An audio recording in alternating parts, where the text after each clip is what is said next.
Good afternoon and welcome, everybody. This would be the Jeff Cameron Show right here on 97.9 ESPN Radio. Thanks so much for tuning to it. I'm Jeff. That's Tom. We're online, ESPNTallahassee.com. That's where you go to listen live via the streaming. Free always. Try not to miss things. It happens. We lead busy lives, and that happens. You want time. You want time to catch up on what you missed. It's all right. All 3 hours going to be posted both on iTunes and in our own audio vault every day upon the conclusion of the program. That's where you go to find it. Email us if you want, jcs at 979espnradio.com. On Twitter, it's at jcameronshow. And thanks for the follow. If you want a Periscope while you're on Twitter, it's at 979ESPN If you want to YouTube the show, feel free. Go there, type in ESPN Tallahassee. You'll find us. Feels a little bit more like tournament week now that we got past that Monday and had a chance to look back at the weekend that was and the conference tournament champions and the selection committee's process and who made it and who didn't. And now you take that deep breath. You go, all right, Florida State baseball tonight on the road against Florida. Carp gets the start. Let's hope that he stands up, pitches a good game, gives us a chance in the latter innings. Be fun to watch these two bullpens work against one another. Two teams that are eerily similar so far on the season. More on that momentarily. Leonard Hamilton going to join us on the program this afternoon. He will do so in the 5 o'clock hour. Coach Ham leading the Noles back to the NCAA tournament for a second consecutive season, doing so in a year where there was a lot of doubt as to whether or not that could happen, given what they lost from a personnel standpoint to the NBA. But it has happened, and now we all gear up for Friday night's action. I hate that. While I do feel like it's more tournament week time because the sort of first four in, play-in game type thing is going on now, but also, games get started in earnest on Thursday. We'll have all of that coverage for you right here on 97.9 ESPN Radio with Westwood One. We've got that coverage. Look forward to bringing it to you. But that said, that 9:50-ish tip, which will probably be 10-something, by the time we get around to finally playing, we'll be anxious beyond reason. Yes, it's like what we'll feel, a small sliver compared to what we'll feel in the fall, but it'll be like that Monday night game against Virginia Tech. You'll have watched so many teams play before you, and you just want to get in on the fun. You want to have your moment. I do. We'll be ready for my moment. We'll be the afterthought of Thursday, Friday, but that's okay.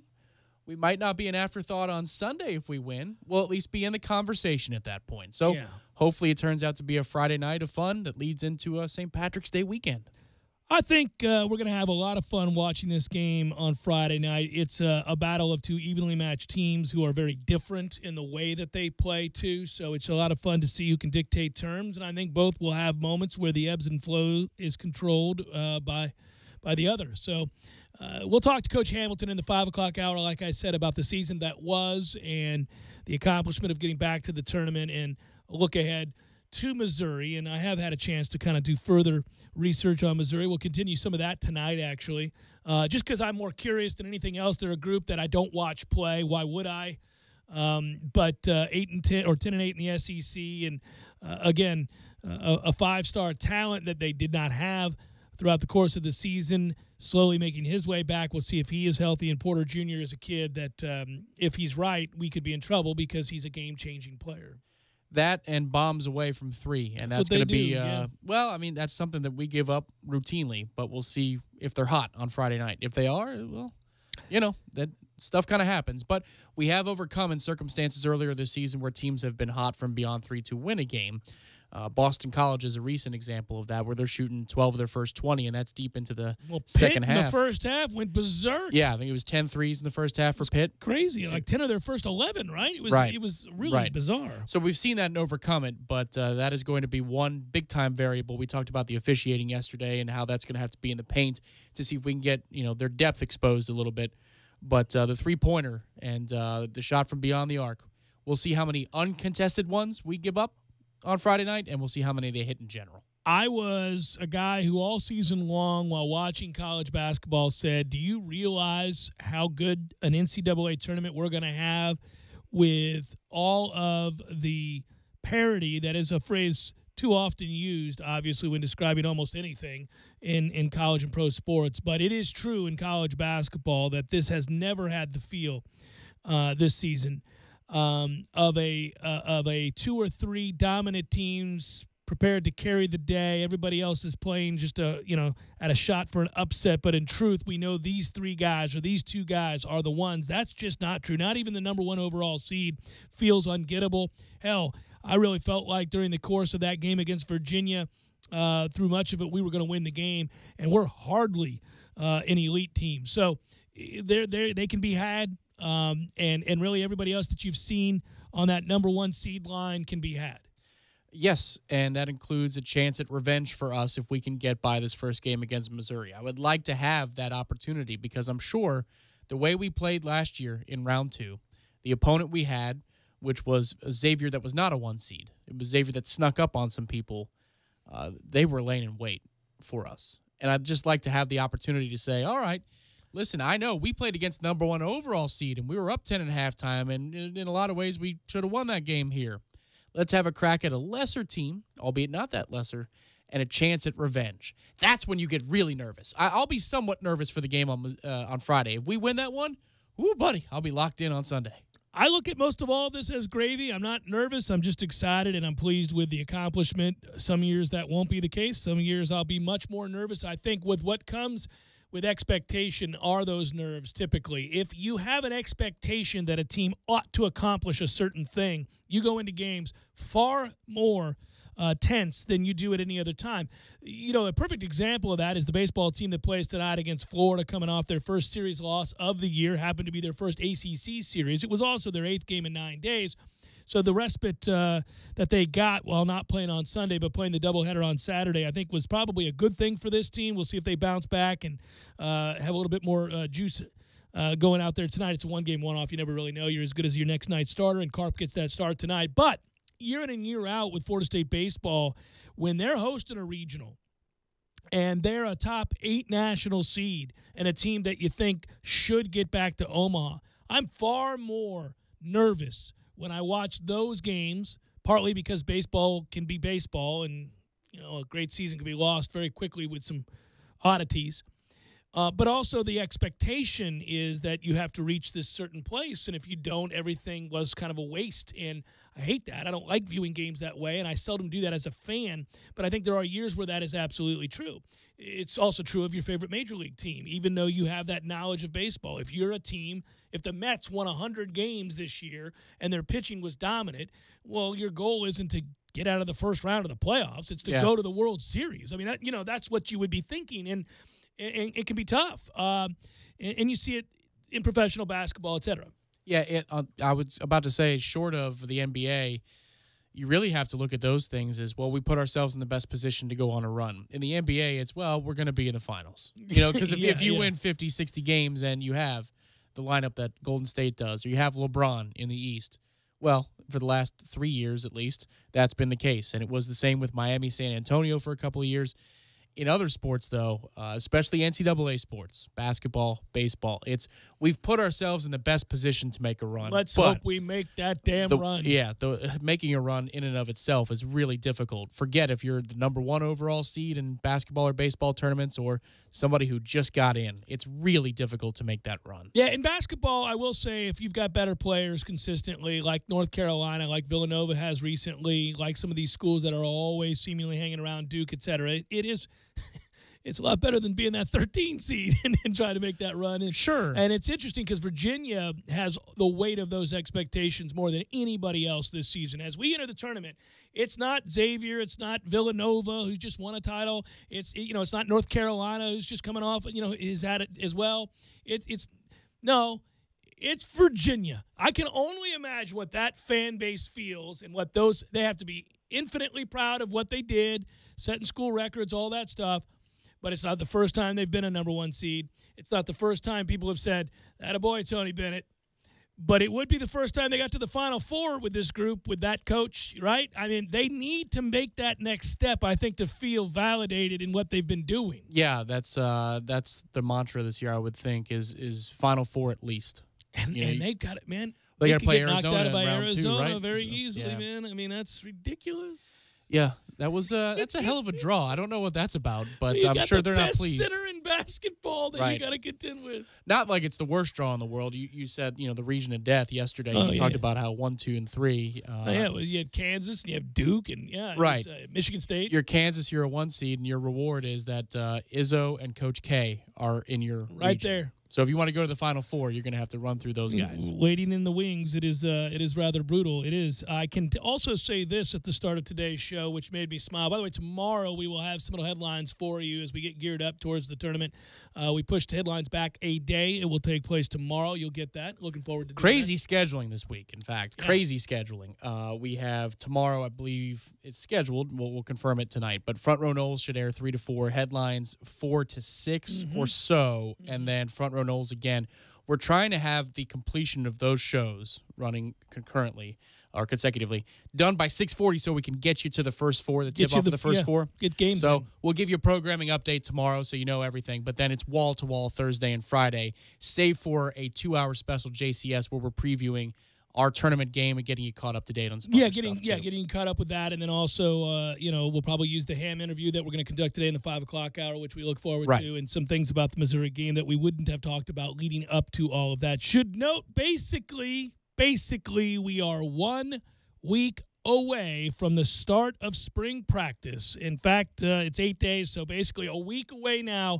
And we start spring practice, which for a football-starved fan base and the newness of a staff and the intrigue and curiosity that surround the program, I, for one, cannot wait for March 21st. And, it's an odd thing to bring up, but I was thinking about it this morning. I actually thought we were 1 week out, and then I double-checked the calendar. But 8 days, baby. War daddies. Oh, yeah. We'll, I think, have an opportunity before the official start of spring practice to bring back on Coach Taggart. It will be the 4th time I've talked to him already, and we're establishing a good relationship with what so far seems to be a head coach that's very transparent and easy to get along with, forthcoming with his thoughts and ideas about where they're at, what they're hoping to accomplish, what they're hoping to engender in this spring, and then also, of course, what you have in terms of teaching the elements of a new offense and a different look defense. It's Jeff Cameron Show, 97.9 ESPN Radio.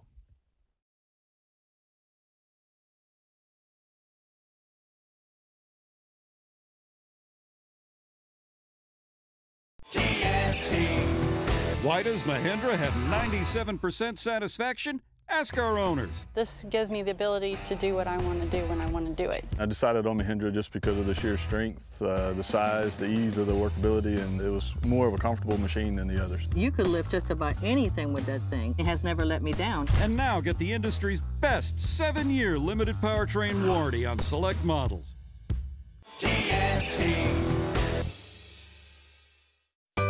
Sorry, boys, I did not have time to pack. We got this. It's right here, guys. We got this. I thought I could handle it. We got this. Moving doesn't have to be a hassle. Call us first at 2 Men and a Truck. No matter the move, home or business, we'll make it a smooth one. I forgot something. We got this.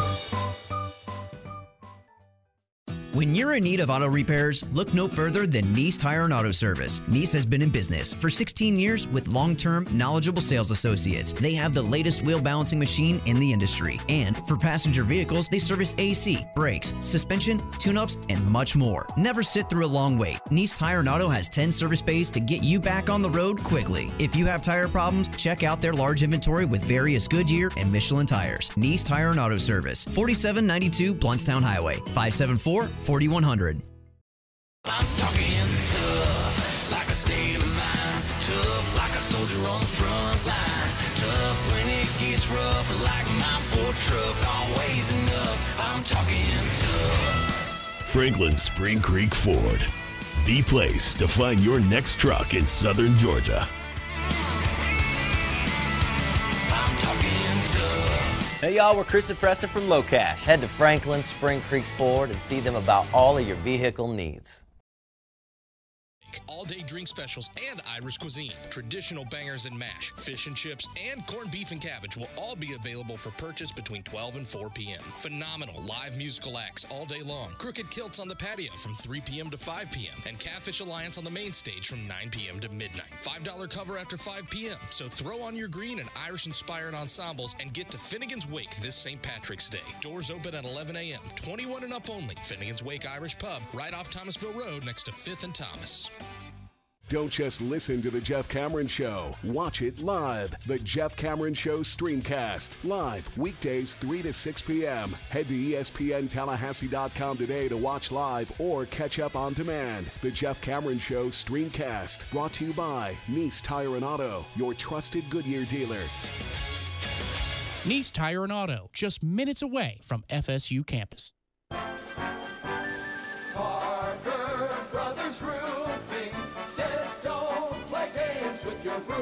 Protect your home and your family. The Parker Brothers tell you the truth. We'll fix your roof, 'cause it's what we do.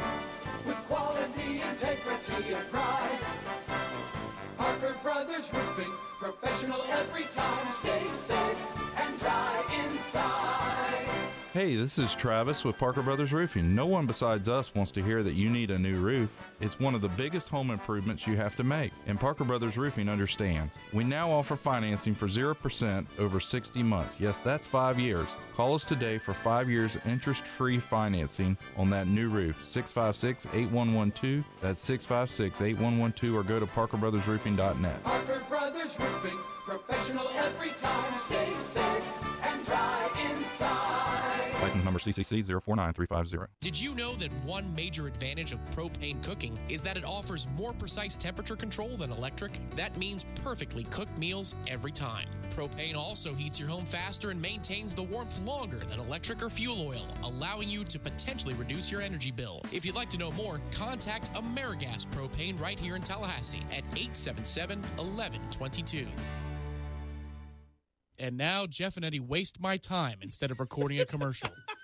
And then you decided to sell it, and I always thought you should keep it. You know, I wanted to keep it. It was perfect. It was perfect. Why wouldn't you keep that? It wasn't the right color. It was perfect. I tell everybody to this day, you should have seen the other one. You should have seen the other one. It was incredible. Gordo's, bringing the flavor and flair of Cuban food to Tallahassee since 1996. Coverage of Florida State basketball on The Jeff Cameron Show and 97.9 ESPN Radio is brought to you all season long by the Corner Pocket Bar and Grill. The Corner Pocket Bar and Grill on Appalachia Parkway. Tallahassee loves the Corner Pocket. This is the Jeff Cameron Show. Jeff Cameron Show on 97.9 ESPN Radio.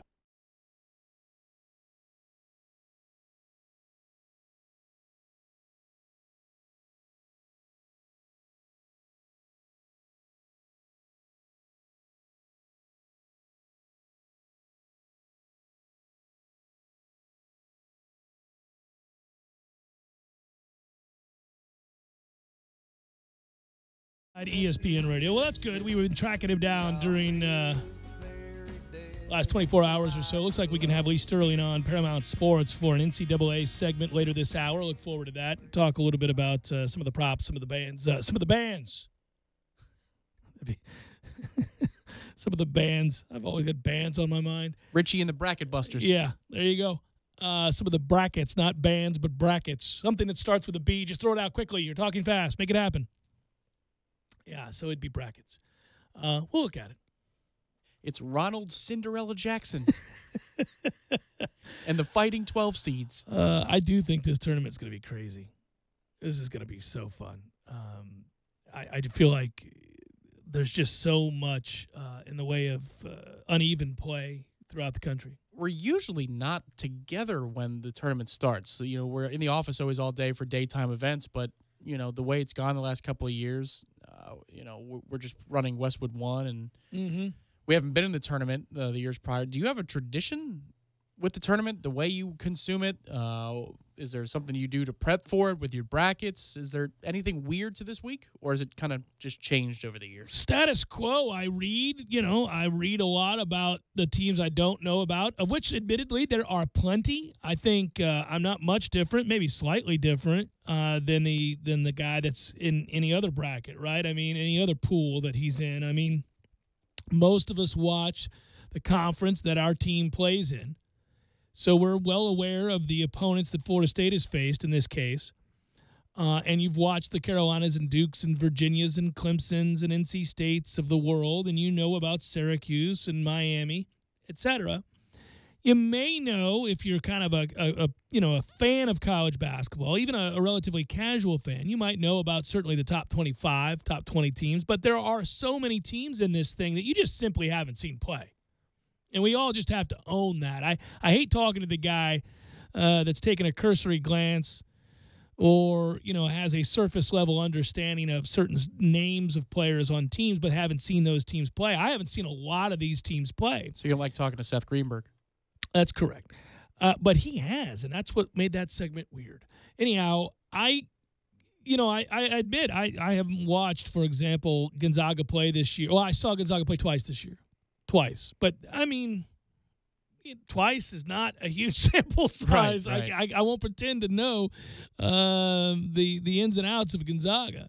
I haven't watched I'm trying to think some of the teams that I find fascinating. For example, I'll give you a team you've probably watched more of than I have. Have you watched more Texas than I have? I would assume so. I've watched 2.5 games at Texas. Does that qualify? That's probably one more game than I've seen. Okay. I don't know how much attention I was paying to it. I'll be honhonest. The sound might not have been up. You just been on in the background, been on the double just screen. watching a little bit there. Yeah. I'll be college basketball. This is your year. There are some times where I'll watch a sport more than you do, but this ain't the one. This ain't the sport. This ain't the year. Yeah.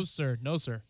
Well, anyhow, the idea is to do the best you can and educate yourself on those teams that you haven't seen, and we all need to do that if trying to win a tournament. But, the beauty of the bracket is that even the guys that are indeed experts on these teams and immerse themselves in the season, a guy like Jay Billis and others, whose job it is to do that, to know the team ins and outs, coaching strategies, the philosophy, the overriding principles of what they do on offense and defense, etc.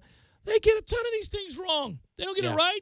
It's a one-off. It's a tournament. You have a bad night. Somebody goes crazy from 3. Boom, the number 2 seed's gone. Couldn't get sleep the night before. Whatever it is. Yeah. It's jet whatever. lag. I'm not going to tell you I know a ton about Creighton, but that's an 8-9 matchup, Creighton and Kansas State. Creighton's an 8 seed. Higher seeded team than Florida State. Exactly. I haven't seen Creighton play. Right. Yeah, when they were in the bracketology and we looked at Creighton, I was like, well, what is Creighton about? So I clicked their team page. I'm like, I'm looking at the numbers and I don't know. I see how big their players are, how many frontline guys they have, how many guards. I look at their 3-point percentage. I'm like, I don't know. This really doesn't teach me a damn thing. What I do like to do, I will tell you this, is everybody knows the 5-12, right? That's across the board. The 5-12 is the one you look at. And I do agree, from what I know, that Kentucky certainly did not get a good draw by drawing Davidson. If you're looking at 12-5 matchups, there's a guy named Peyton Aldridge who's a really good player. And, he does a lot of things very, very well, like NBA well. And so if you got an NBA player on your roster and you're experienced, then, I admittedly, you got a scorer, a rebounder, a shot blocker. Davidson has that in a guy that is a star. Stars can carry the day in these tournaments, especially in one game. A guy who has scored 47 points before. That's a problem. I'm sure Kentucky fans kind of, Yeah. I won't tell you I'm an expert about Davidson. I just know that that's one where I go, well, they probably weren't happy about that. Sure. Because basketball's that sport. Basketball's that sport where an alpha guy calls the day. You go, this freaking guy's going to do this. Yeah, in football, it's much more difficult for, a tailback or a receiver to take over the game. You can lose to a generational quarterback, but who the hell has that in a mid-level team? But, in basketball, a mid-level team could have a dude who just didn't develop until he was a junior or a senior. And you're like, well, that's Steph Curry. Where the hell did Steph Curry come from? Well, and it's funny because when that happens, you get frustrated and you yell things that are simply not true. Like, this no name is killing us. He just catches fire now. And then you go back after your bitterness wanes and you read about that guy. Who was that?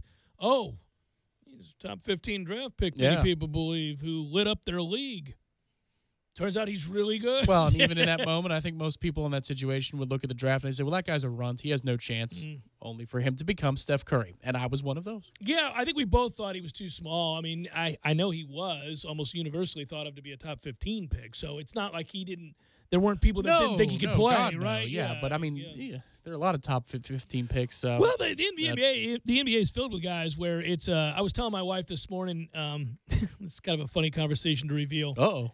Over coffee, okay. Big Daddy Jay likes to make his appearance to make the wagers early when the lines come out. Okay. So I'm looking at the computer, Tom. Hot damn, Big Daddy's done it again.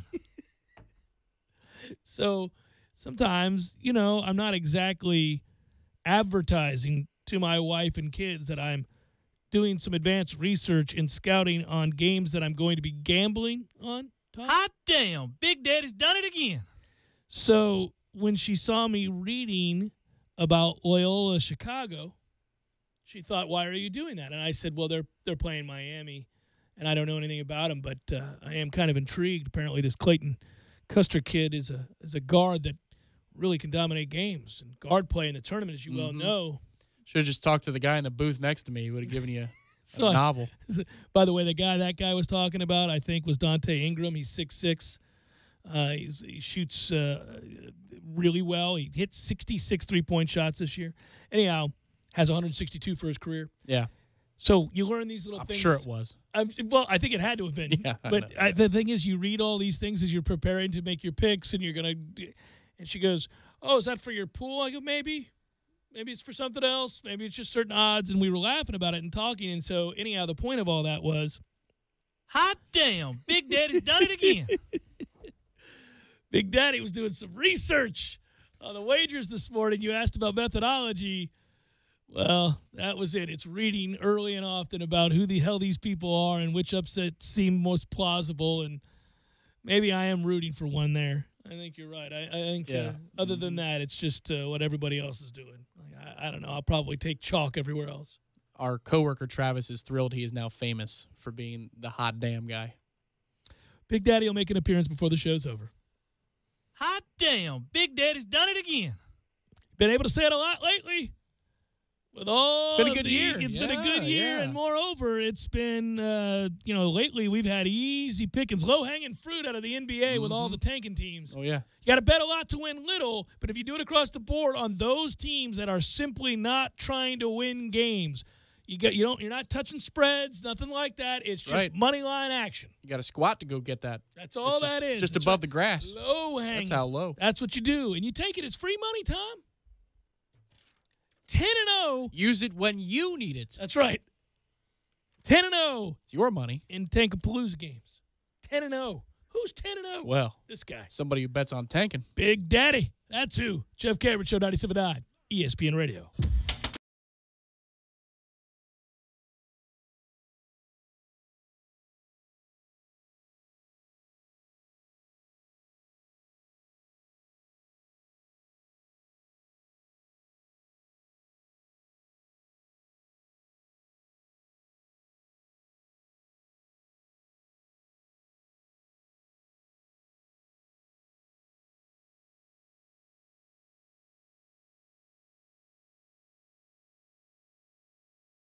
When you're in need of auto repairs, look no further than Nice Tire and Auto Service. Nice has been in business for 16 years with long-term, knowledgeable sales associates. They have the latest wheel balancing machine in the industry. And for passenger vehicles, they service AC, brakes, suspension, tune-ups, and much more. Never sit through a long wait. Nice Tire and Auto has 10 service bays to get you back on the road quickly. If you have tire problems, check out their large inventory with various Goodyear and Michelin tires. Nice Tire and Auto Service, 4792 Bluntstown Highway, 574-4100.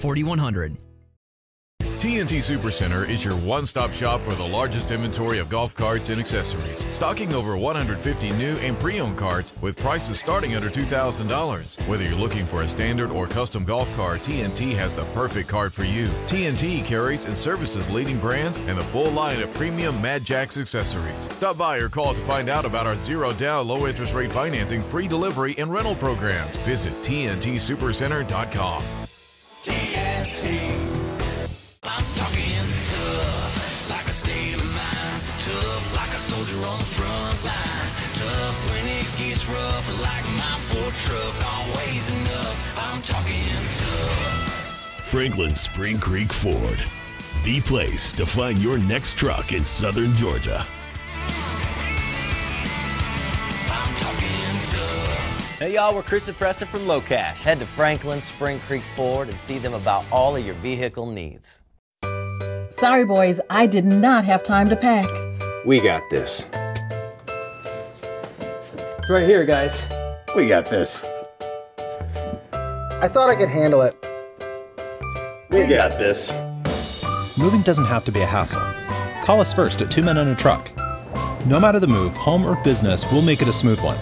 I forgot something. We got this.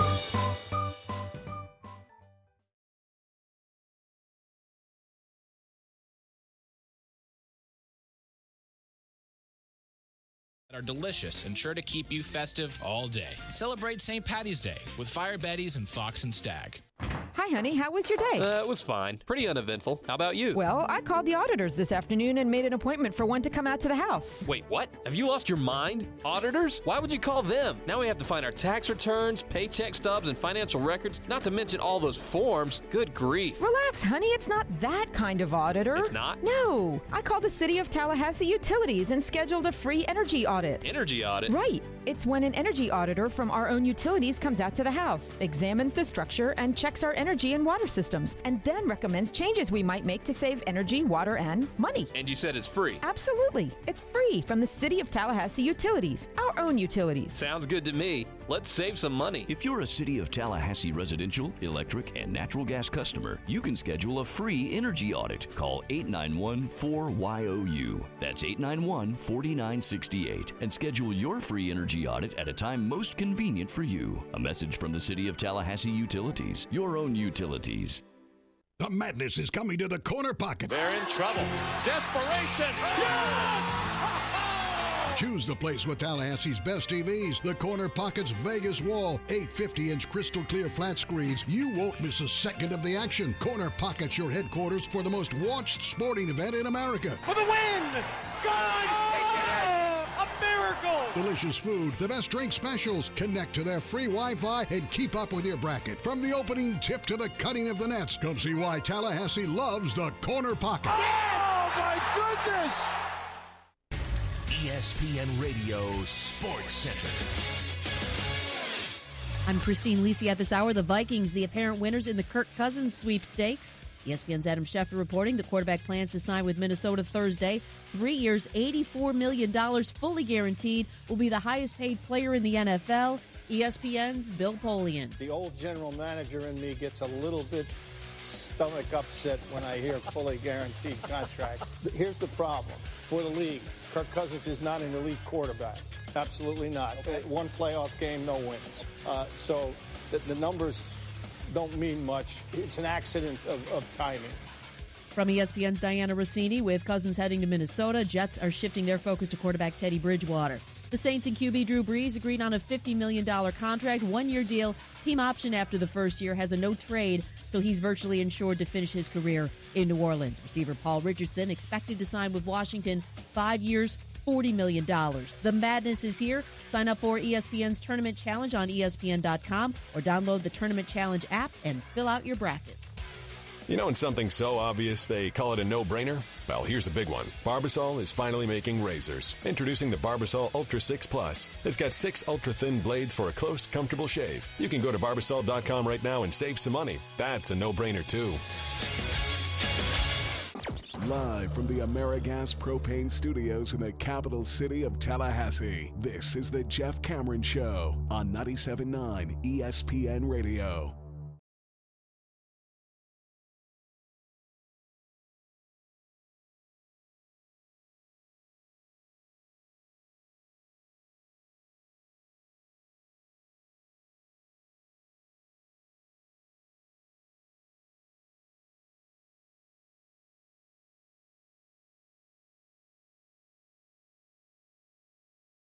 Drew Brees, as expected, re-signs with the New Orleans Saints. 2-year deal worth $50 million. My goodness. $50 million? Gracious. That includes $27 million guaranteed. It will be written as a 2-year deal, but in actuality will be a 1-year deal with a team option after the first year. That, according to Adam Schefter and Mike Triplett, ESPN.com. It's a no trade clause as well. ESPN's Adam Schefter reports virtually ensuring that Brees will, in fact, finish his career with New Orleans as expected. He turned 39 in January. You're not in the habit of making long-term deals with guys that are 39 years old, but quarterback, new age quarterbacks, rule changes. Yeah, play in your 40s pretty easily. Actually have very productive years, as we're seeing now. It's not all that surprising to see that, but speaking of quarterbacks, we also learned that Kirk Cousins is on his way to Minnesota, and that's also not that surprising. Were you expecting that they would go that route, or did you think at the end of the day they'd re-sign one of the 17 quarterbacks on the roster? I thought they were going to go that route the moment that I saw last night, early this morning, that Case Keenum was going to Denver. I thought, well, okay. Well, there's that, right? Because he would stay. There's no way Keenum would leave that situation with that roster to go to Denver. It's a downgrade, point blank.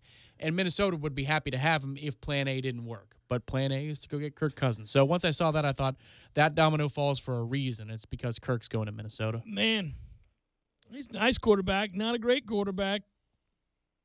And that is a lot of money. What do we read now? A 3-year, $84 million deal that, as you just heard from Bill Point, is a fully guaranteed deal? Yeah. Ooh. Well, you're going all in. I mean, that's about the length of the window, right, for the Vikings? You're not tying him to a 6 to 8 year deal. It's right now. This is when we're going to be able to win. Fully guaranteed. You're with us, ride or die for 3 seasons. Top 2 quarterbacks in salary and average annual salary per year in the NFL. Kirk Cousins and Jimmy Garoppolo, ladies and gentlemen. That's nuts. Well, that just makes life harder for the Bucs to make sure they live under the cap, right? Yeah. That's nuts. That's goodness gracious. So actually, think about this. If I'm not mistaken now, based on the last 3 deals that I've read, the 3 highest paid players are Kirk Cousins, Jimmy Garoppolo, and Matthew Stafford. Well, okay. I'm sure Carr's up there too, right? Didn't he sign the richest deal at the time? I don't know if it was richest in guaranteed dollars, but in annual average value. I have to double check that. When's Aaron Rodgers' contract coming up? Because he should ask for $1 billion. Because I'm telling you, right, if Case Keenum is going to get the deal that he's getting, which is apparently going to be a good one, and obviously Kirk Cousins just got what he got, and Jimmy Garoppolo got what he got, literally Aaron Rodgers should walk into the room and say, I'd like $1 billion. Aaron Rodgers has been signed to a 10-year, $1 billion contract and has also been given 20% a stake in the Green Bay Packers. That's nuts. Okay. Did you see any of the clips of Zach Strief's retirement announcement? I did not. Well, okay, so he's the offensive lineman out in New Orleans. He's had a really good career. And at his retirement press conference, it diverts for a little while into basically a professional love letter for Drew Brees and how he's the #1 motivation in Strief's career. And he's breaking down in several points of it, just talking about how dedicated Drew is. And Drew is weeping in the audience of the presser. It is actually quite tough to get through. That's awesome. You know, it's an appreciation love letter, if that makes sense. By the way, and I think it's important because it is so easy, and one of the main reasons that everybody becomes so jaded about everything all the time, especially in professional sports, it's the money, right? Lost is the game and the camaraderie and the being a good teammate and good guy in general. It's always how much a guy's making, how much productivity are you getting for the dollar, what was the team's record last year, what are your stats, that other aspect, the thing that actually draws people to sports, and the reason you and I love it and talk about it in general, and why we played, all of us, all of you listening, everybody that's ever been part of a team, that always gets lost the higher the stakes. Yeah. So when you're watching Florida State play football, and certainly if you're an Alabama fan, you're not thinking about that. You're thinking about national championships, what you're paying Nick Saban, and your place all time in the game, whether or not you can continue to be the greatest, are the greatest, should be talked about as the greatest, what's possible, etc. That's all there, right? So I get it. But it's cool when you hear those kinds of things that at the end of the day, sure, it's a business, but once those guys get their money, yeah, all that other stuff is back in play. Well, a couple of things he said in the presser that I just found where I had to go, woo, okay. He talks about the hours that Drew would spend instead of with his family, with the team, and how on, I think it was Thursdays, he said, I would always take a picture of the menu for dinner and send it to Drew because he would be still watching film, and we always made sure that he was taken care of for dinner in this moment when he had to choose between his personal life, his professional life. And he capped off talking about Drew saying, it has been the greatest honor of my career to be along the ride for your Hall of Fame career. So, oh, man. And Drew is just absolutely shaken to his core. And this guy who does it, I think CBS Sports picked it up, and it's a viral little video. But whoever this guy was who put it together, he had a shot of Strief and a shot of Breeze, and he would just cut back and forth, and the two of them are just breaking down simultaneously, and you're like, my God, these two men have such a professional love for each other. They're gonna be shaken up for a week. It reminds me of the fictitious guard that we had say to Peyton Manning, I'm there for this ride, partner. If your arm falls off, I'll guide the ball there myself. What do you say, Sheriff? One more time. One more time to the sunset. I'm with you. I'll ride right next to you. Thanks, Keith. Let's do this on 2. Let's do this on 2. Budweiser on 2. By the way, as we get set to bring in Lee Sterling to Paramount Sports and talk a little bit of brackets, I do want to note that you're looking on-field fits and money and all of that with quarterbacks. Kirk Cousins, in his career, is not a massive upgrade over Case Keenum from last season. Now, the Case Keenum that arrived and played the way that he did last year for Minnesota is a Case Keenum that we had never seen before. But if you believe that Case Keenum was going to be capable of repeating said performance, then there was no reason to get Kirk Cousins. If you don't, well, then obviously there was every reason to. The numbers are eerily similar based on career and a singular season. Lee Sterling, Paramount Sports, joins us now on the Jeff Cameron Show. Let's start going through the brackets. My brother, how are you? Good. How about the news? Danny Amendola comes to Miami. Huge news, Lee.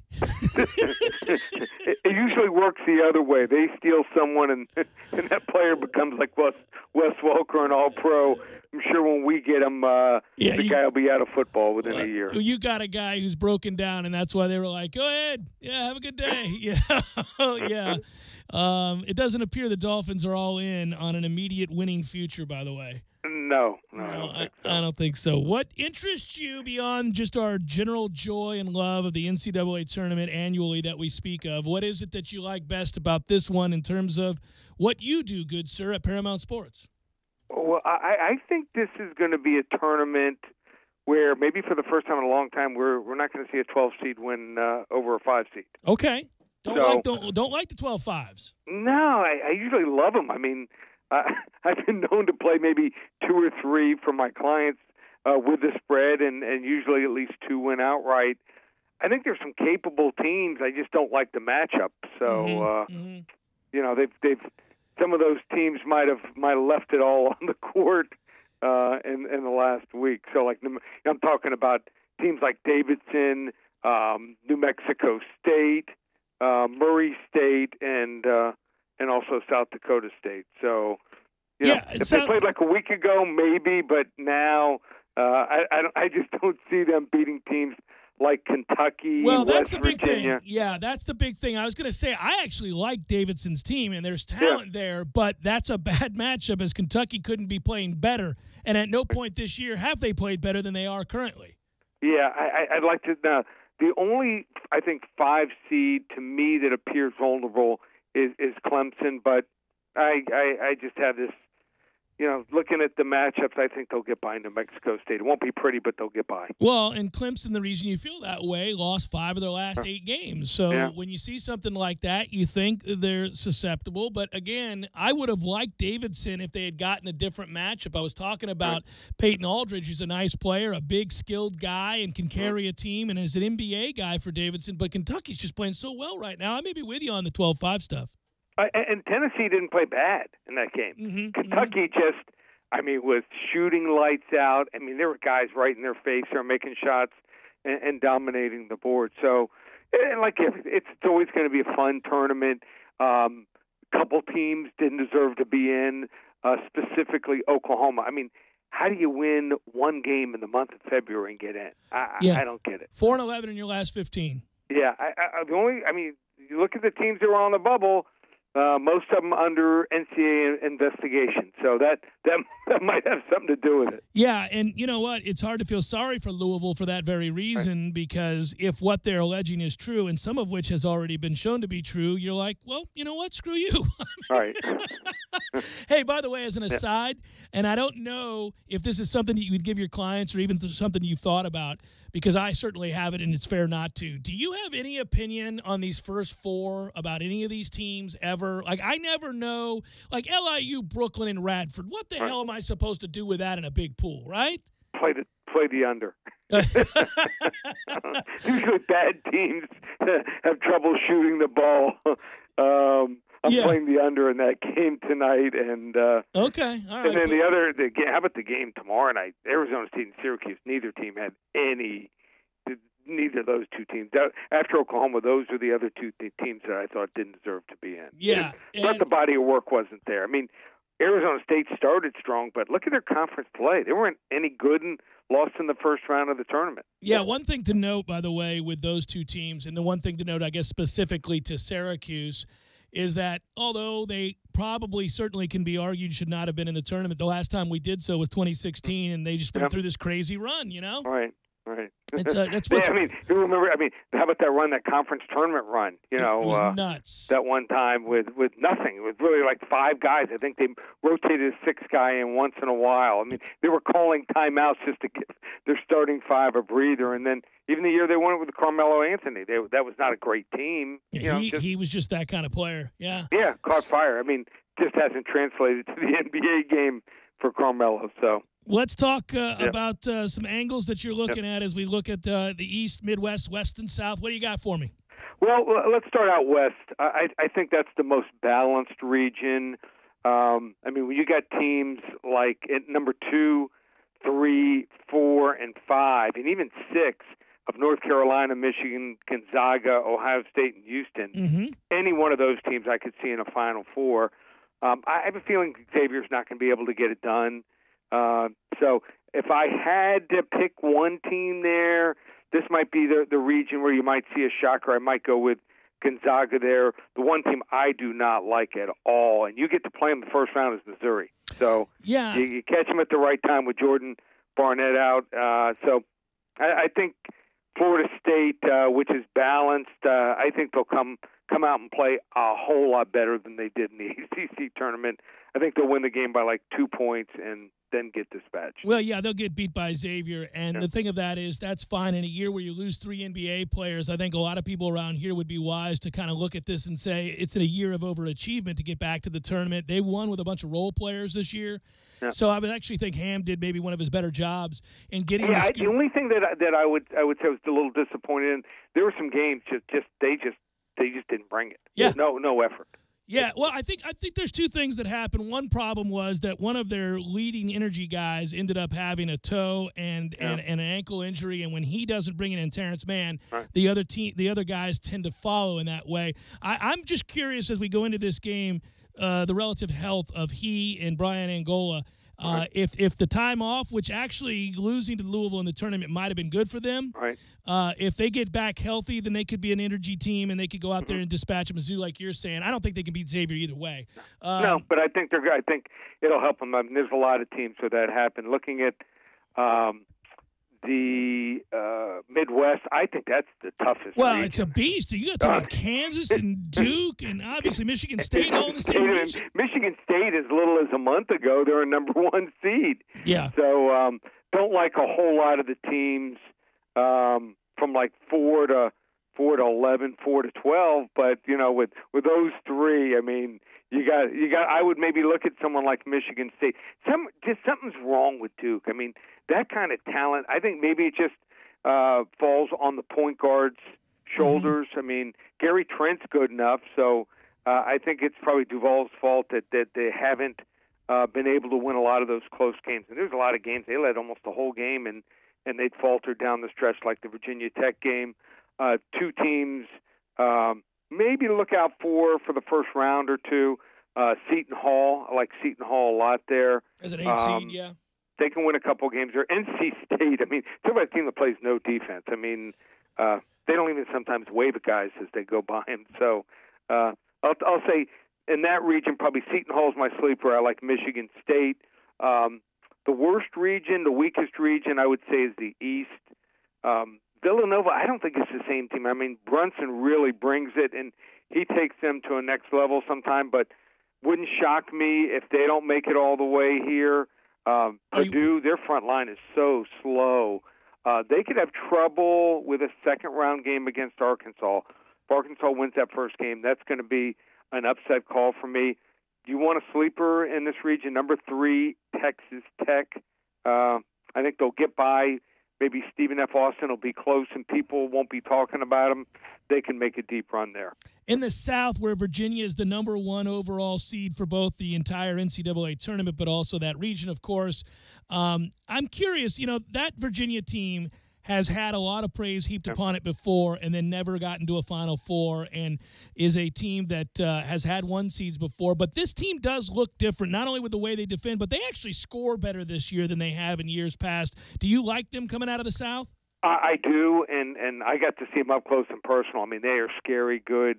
They're so long. I mean, they don't have to. They don't have 1 or 2 guys on defense. Every guy on that team can play defense, and they bring guys off the bench to play defense and bring that energy. So also shoot real well from the free throw line. Obviously, they're not a big scoring team, but every guy can including the Kyle guy, can hit it in clutch time. So I like Virginia. I like Arizona. I think they're dangerous. I think one of those 2 teams will make it. 2 teams I don't like here at all. Cincinnati, I mean, great defense, but free throw shooting just 68%. That's usually their bugaboo, and I don't think the Miami team's very good. I think Miami's just looking to get by that first game, and then Tennessee will do a number on them. Looking for a huge maybe upset in the first round, Georgia State. They got a guard that can really fill it up. Take a 15 over a 2, huh? I like it. I'd love to see it. You're never going to see the 16. That's not going to happen in our lifetime. But DeMarcus Simmons, this kid averaging 20 points per game, and a couple other complimentary pieces. They hit almost 39% from 3-point range, and we're over +3 in turnover margin. So, if Cincinnati gets careless with the ball, who knows? So it'll be a fun tournament like always. I know you've watched them a ton, and I've certainly seen my fair share of them because we've played them twice, but I am kind of curious. Would you be shocked at all if Loyola Chicago, who gets such good guard play, gave Miami problems in that first game? I think they're going to give them a tough game. I mean, that's the sexy pick, and usually the sexy pick isn't the one you want. Yeah, if they don't get the job done. Right. Miami can, I think, this is not a real good team without Bruce Brown. They can handle, I think, a 4-guard lineup. Okay. So we got a lot of guards. We just don't play a whole lot of defense. So like years past, and he never knows. Miami coach never knows what he's going to get. I mean, I've never seen more up and down performances. I mean, he has guys on this team, and we're talking about guys like Chris Likes. He could score 20 points, or he could score 2. Same with Jaquan Newton. How about this? The leading scorer was only averaging 11 points per game. I think Miami is similar in a lot of ways to Florida State, where you're good enough, you've sustained recruiting to the place where you can get back to tournaments, but it takes a special collection and year to really make a run. And when you don't have that, you almost, as a fan base, have to be accepting of, okay, are we going to be a consistent tournament team? If we are, I'll take that and hope for the every third-year run. You know what I mean? Yeah, and also going against Miami is, if they get Brown back, if they can somehow win 2 games, then they have a chance to do some damage with Brown. These are 2 guys that might go in the first round. How about this? Miami doesn't have a recruit next year because of the whole allegations that are going on in the NCAA. Looks like they might be one of the few teams that is mentioned that doesn't get penalized. They may not be guilty. So, but just because of their name was thrown out there was this, one of these rogue recruiters had talked about, paying someone, taking that money to get him to Miami. It turned out he kept the money, and Miami says they never spoke to the guy. So it's a real shady business, and they got to do something. From what I'm hearing as many as the top 125 guys all have agents. Hey, brother, let's do this real quick as I'm up against it, and I know you are too, before I tell everybody to go to Paramount Sports and get their picks. Who has a better chance for the Sweet 16, Florida State or Miami, brother? Who you taking? I'd say Miami barely. I would say Florida. Of the 3 state schools. Boo! Lee, how can folks get the service as always? Just go to ParamountSports.com. How about this? We normally charge $3.97. I want to get 500 people to sign up for my March Madness special. If they use coupon code SAVE100, just $147 for 3 weeks of action. Use coupon code SAVE100. You'll get all the tournament games starting tonight through the final on Monday, April 2nd. $147, ParamountSports.com. Be well, good sir. Enjoy the tournament. Okay, thanks. Right, take care. Lee Sterling, Paramount Sports. Hour number 2, forthcoming. Stay with.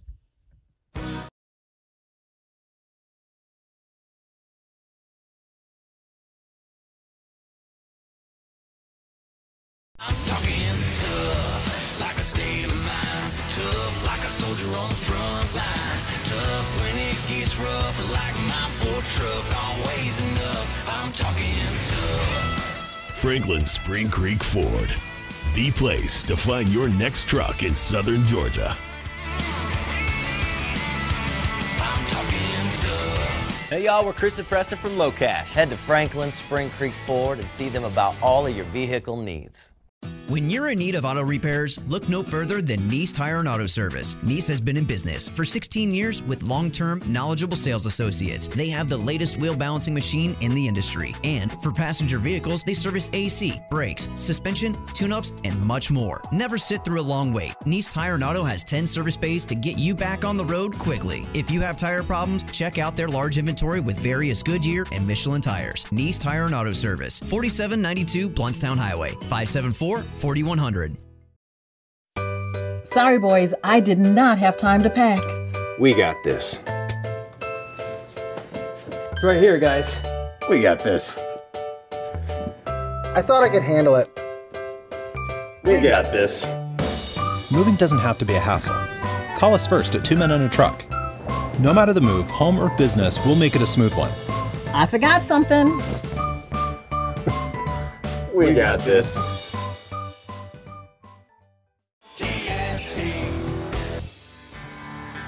Smoother, bolder, sharper, comfier, smarter, fiercer, tougher, stronger, longer, greater, prouder.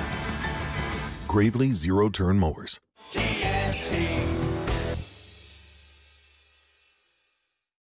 Helping busy bees and their knees glide with ease like a gentle breeze. So whether you're a worker bee, a queen, or none of these, buzz over to ProgressiveCommercial.com if you please. Faster than a bee's knees as he pollinates the leaves of 3 trees. Progressive Casualty Insurance and Affiliates. Can't decide between fresh steak, seafood, or wings? Well, Miller's Ale House on Appalachia Parkway has it all. From center-cut sirloin and original pastas to fresh salads and favorites like Miller's Signature Zingers, tossed in your favorite sauce. Miller's Ale House has a full-service bar featuring more than 75 beers, plus wine and liquors. Bring the family to watch the big game inside or on their covered patio on one of over 60 HD TVs. However you come to relax, you will have a good time and great food at Miller's Ale House on Appalachia Parkway.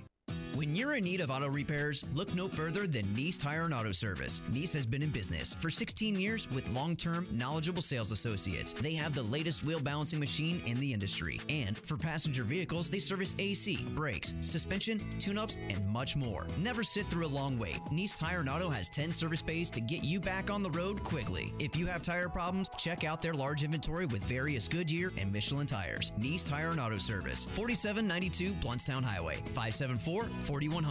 Nice Tire and Auto, just minutes away from FSU campus. Febreze Car presents When Stinks Interrupt. Thanks for the ride, sis. No problem. Good flight? Yeah, Oh. Chicken nuggets. Chicken nuggets. Did you stop? Chicken? For fast food? Nuggets. Not today. Why? Oh, chicken nuggets. Pro tip, sis. Pick up Febreze Car, then pick up your brother. Febreze Car has 2 new ways to drive away embarrassing odors. Now available without heavy perfumes or with extra bold scent. Breathe happy Febreze. La la la la la. Driving every day from the AmeriGas studios in the capital city of Tallahassee, this is 97.9 ESPN Radio, WTSM, Woodville, Thomasville, Tallahassee. ESPN Radio Sports Center. I'm Christine Lisi. At this hour, the Vikings, the apparent winners in the Kirk Cousins sweepstakes. ESPN's Adam Schefter reporting the quarterback plans to sign with Minnesota Thursday. 3 years, $84 million, fully guaranteed, will be the highest paid player in the NFL. ESPN's Bill Polian. The old general manager in me gets a little bit stomach upset when I hear fully guaranteed contract. Here's the problem for the league. Kirk Cousins is not an elite quarterback. Absolutely not. Okay. One playoff game, no wins. So the numbers don't mean much. It's an accident of timing. From ESPN's Diana Rossini, with Cousins heading to Minnesota, Jets are shifting their focus to quarterback Teddy Bridgewater. The Saints and QB Drew Brees agreed on a $50 million contract, one-year deal, team option after the first year, has a no-trade, so he's virtually insured to finish his career in New Orleans. Receiver Paul Richardson expected to sign with Washington, 5 years, $40 million. The madness is here. Sign up for ESPN's Tournament Challenge on ESPN.com or download the Tournament Challenge app and fill out your brackets. You know when something's so obvious they call it a no-brainer? Well, here's a big one. Barbasol is finally making razors. Introducing the Barbasol Ultra 6 Plus. It's got 6 ultra-thin blades for a close, comfortable shave. You can go to Barbasol.com right now and save some money. That's a no-brainer, too. Live from the AmeriGas Propane Studios in the capital city of Tallahassee, this is the Jeff Cameron Show on 97.9 ESPN Radio.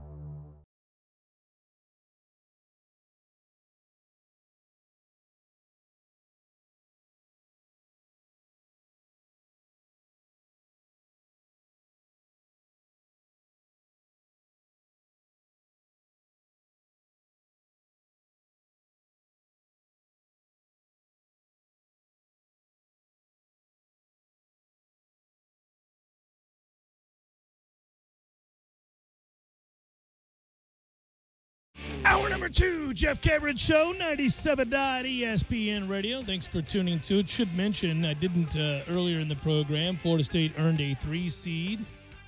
Florida State women's basketball to open NCAA tournament play here in Tallahassee. They are a 3 seed. That is known as the Albany region.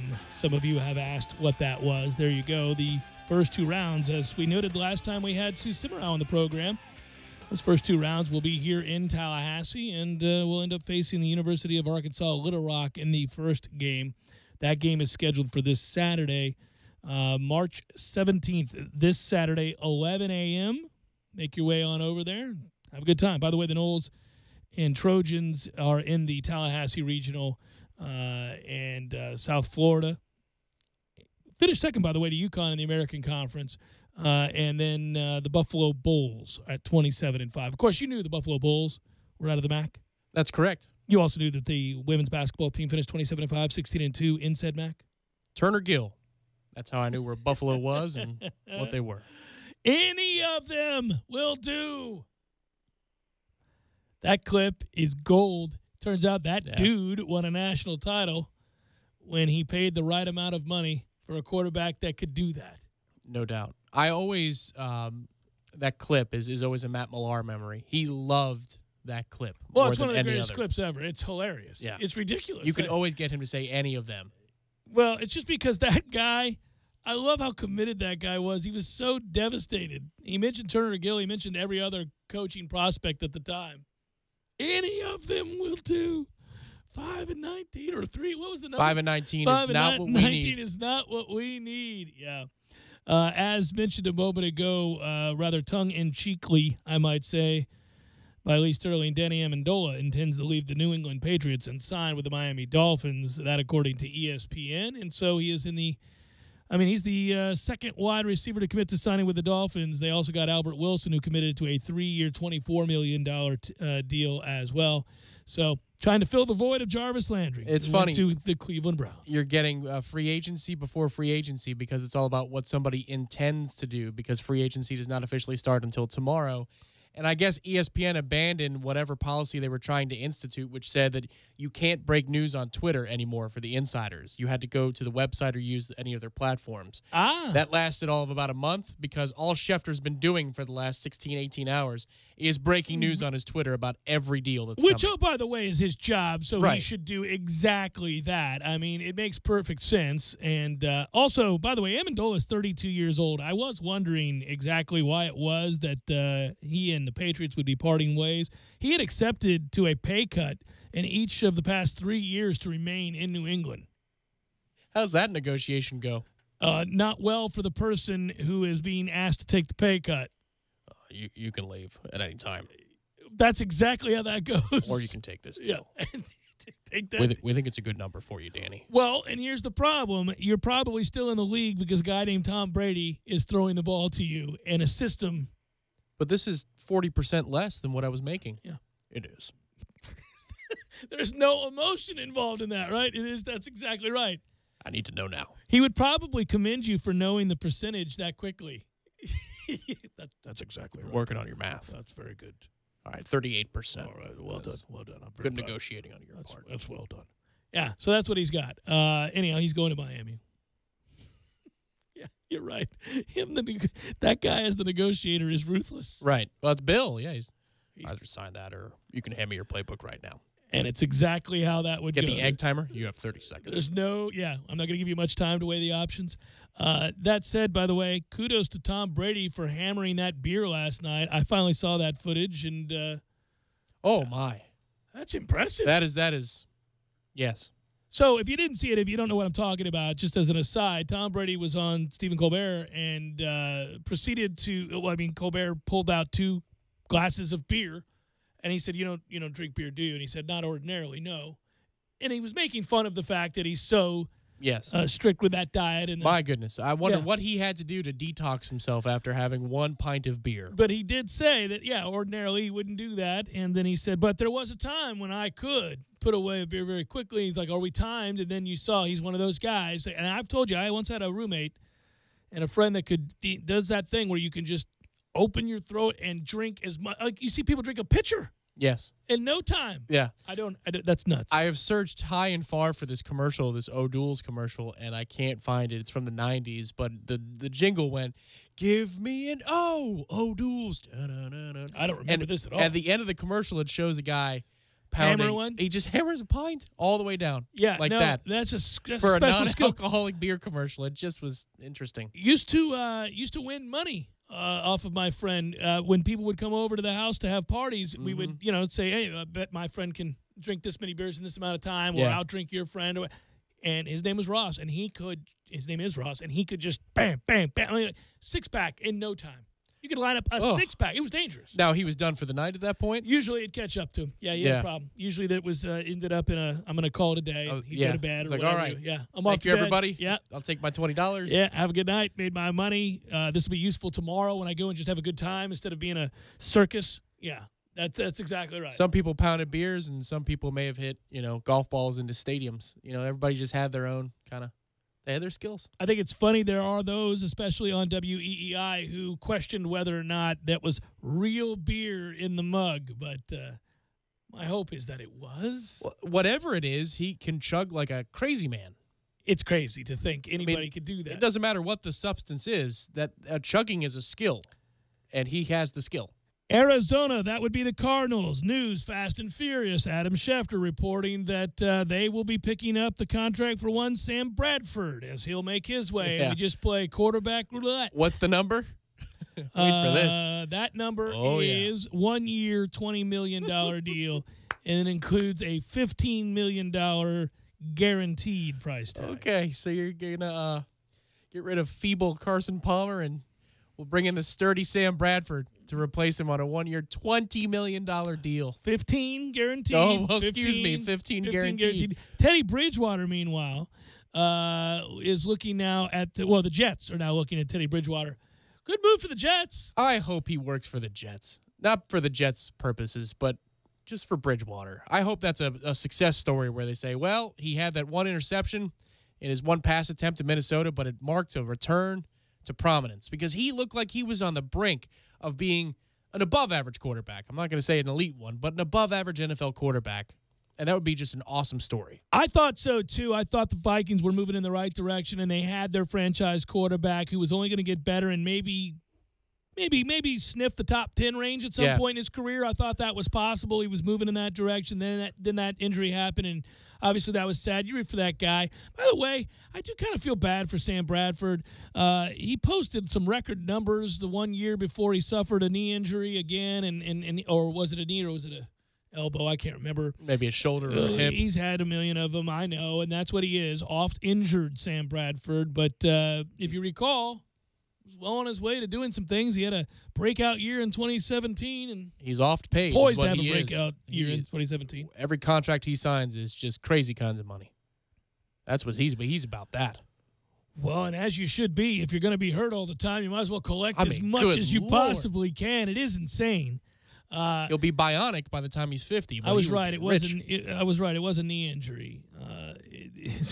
Well. At the list of injuries. And this poor brittle man. And he has the face to go with it, like this is happening again. That's what his resting face looks like now. Oh, yeah. Do you know, though, that's why I'm thinking back on that year, the record-setting year, where we were going, who is this man throwing dimes, before the injury? Mm-hmm. I mean, he is just throwing passes that the elite of the elite. You watch that one game in particular. Monday Night Football to kick off this season. Absurd. Yeah, the windows he was throwing into were not open. They just weren't. At least he has that. No matter what happens from this point forward, he'll always say, you know what was about to happen if my body had not betrayed me. Yeah. We all saw what was about to happen if my body had not betrayed me. That must be his pitch at the negotiating table. It would far be more successful than Danny Amendola's pitch at the negotiating table. Well, he's 32 and little and all that other stuff, meaning Amendola. I mean, that's got to be rough. But having said all of that, I bet you the film, when they look at that limited film and they go, my God, those are tight window throws being made by this man. We can keep him upright, guys. We're all right. Danny, incredible success this year, so you know what that means for everybody involved. Bonuses, no pay cuts, and yours will be 38%.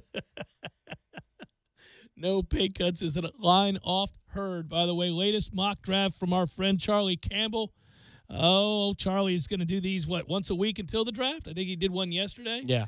I'm still crossing my fingers that I'm going to get my wish here. That at the end of the day, the guard, Quentin Nelson, that we so desperately need in Tampa is going to be there, although he's got Denver picking him at 5th overall. Now, we draft 7th, and if it should be noted, or it shall be noted, if Quentin Nelson goes before the Bucs pick, he's got Tampa Bay taking Derwin James. Okay. I don't know. You know who he's got going right after Derwin James? Who's that? Minka Fitzpatrick. No. He's got now, Patrick. Charlie. He's got Patrick falling down below Derwin James. Teams walking away, very impressed with Derwin James. Now, if Quentin Nelson is there, and is still on the board, the Bucs will take him. If not, he has them going with Derwin James ahead of Minkah Fitzpatrick. Ooh. I know this is a talk format, but that takes the breath out of you a little bit. If that were to happen. And the crazy thing is, of course, the obvious elephant in the room. He's a Knoll. And I would be disappointed if Minkah Fitzpatrick was on the board and we took Derwin instead. And I'd be happy to not be able to live that down if Derwin turns into Cam Chancellor or Polamalu or something along those lines. So can I say this, that is it so wrong? There are two things here that the Bucs could do, and I am selfishly looking at it here. You got to go with Quentin Nelson, but there is another can't-miss Notre Dame offensive lineman in this draft, and Mike McGlinchey, and everybody loves him as well, and he's a tackle, and he's 6'7", 320 pounds with a wingspan from here to Texas. Can you just trade down and make that your pick? You'd want to ensure by trading up for Nelson and then trade the rest of the picks and go get this dude. Yes. And so you just have a Notre Dame half of your offensive line. I don't care what school they went to, as so long as they can play and they're thought of as the top two linemen in this draft, and so that's fine. In fact, if I'm a Notre Dame fan, I'm slightly pissed that I had such a dominant offensive line and really didn't achieve anything ever at all. But that's none of my concern currently. We need to move on Big River. Maybe Tampa can do better with these two. Yes, I think so. Both on the same roster once again. I will do it. I'm in. Jeff Cameron Show, 97.9 ESPN Radio.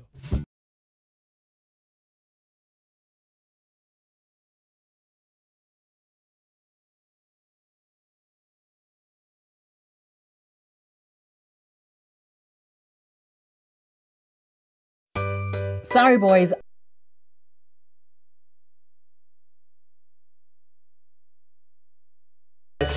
We got this. I thought I could handle it. We got this. Moving doesn't have to be a hassle. Call us first at 2 Men and a Truck. No matter the move, home or business, we'll make it a smooth one. I forgot something. We got this. I'm talking tough, like a state of mind. Tough, like a soldier on the front line. Tough when it gets rough, like my Ford truck. Always enough, I'm talking tough. Franklin Spring Creek Ford, the place to find your next truck in southern Georgia.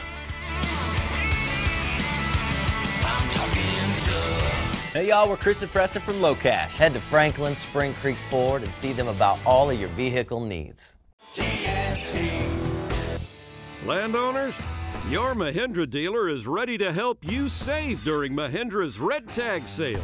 Enjoy up to $7,900 in tractor cash back and savings, or utility vehicle savings up to $1,700. Plus, Mahindra's industry-leading warranties still come standard. So hurry in for Mahindra's Red Tag Savings. TNT. When you're in need of auto repairs, look no further than Nice Tire and Auto Service. Nice has been in business for 16 years with long-term, knowledgeable sales associates. They have the latest wheel balancing machine in the industry. And for passenger vehicles, they service AC, brakes, suspension, tune-ups, and much more. Never sit through a long wait. Nice Tire and Auto has 10 service bays to get you back on the road quickly. If you have tire problems, check out their large inventory with various Goodyear and Michelin tires. Nice Tire and Auto Service, 4792 Bluntstown Highway, 574-4100. 891-4YOU. That's 891-4968. And schedule your free energy audit at a time most convenient for you. A message from the City of Tallahassee Utilities, your own utilities.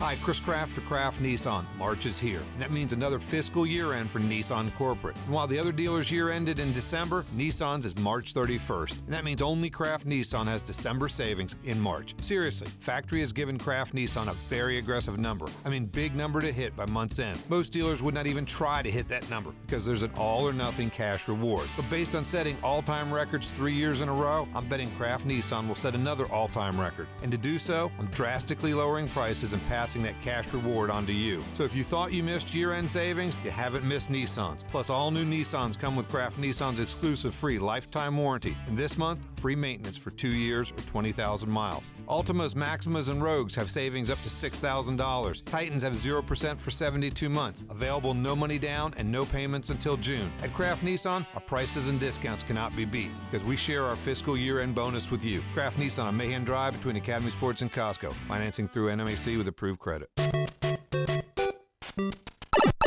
Games for Less, the only locally owned and operated gaming store in town, has Tallahassee's largest selection of new and used video games and game systems. The future of video gaming is at Games for Less, where they have both the PS4 and Xbox One. It's time to trade in your old systems and elevate your gaming experience now. Games for Less is also your headquarters for the best in retro gaming. Atari 2600, original Nintendo, Super NES, or Sega Genesis, you name it. They got it at Games for Less. Games for Less, the Super Walmart Shopping Center on Appalachia Parkway. Give them a call today at 850-219-3535. That's Games for Less. Play-It-Again Sports makes it their business to know about your community, the local sports schedules, and your child's sports needs. And don't be fooled. Bigger stores don't always mean better selection or better prices. At Play-It-Again Sports, you can choose from new or quality used sports and fitness equipment and from a large selection of some of the top name brands out there. Nike, Reebok, Under Armour, Easton, and many others. Plus, at Play-It-Again Sports, you can sell those sports and fitness items you no longer need for cash on the spot. A store that fits your needs and your budget. That's Play-It-Again Sports. Need help moving? 2 Men and a Truck Tallahassee provides professional home and business move services, both locally and long distance. For your next move, visit 2men.com or call them at 850-224-2232. 2 Men and a Truck, the movers who care. Ladies and gentlemen, today's opponents on Man vs. Train. At the crossing, we have Rick, a 175-pound frustrated man who's running late for work. And on the tracks we have Bull, a 1 million-pound freight train that takes a mile to stop. Let's see who comes out on top.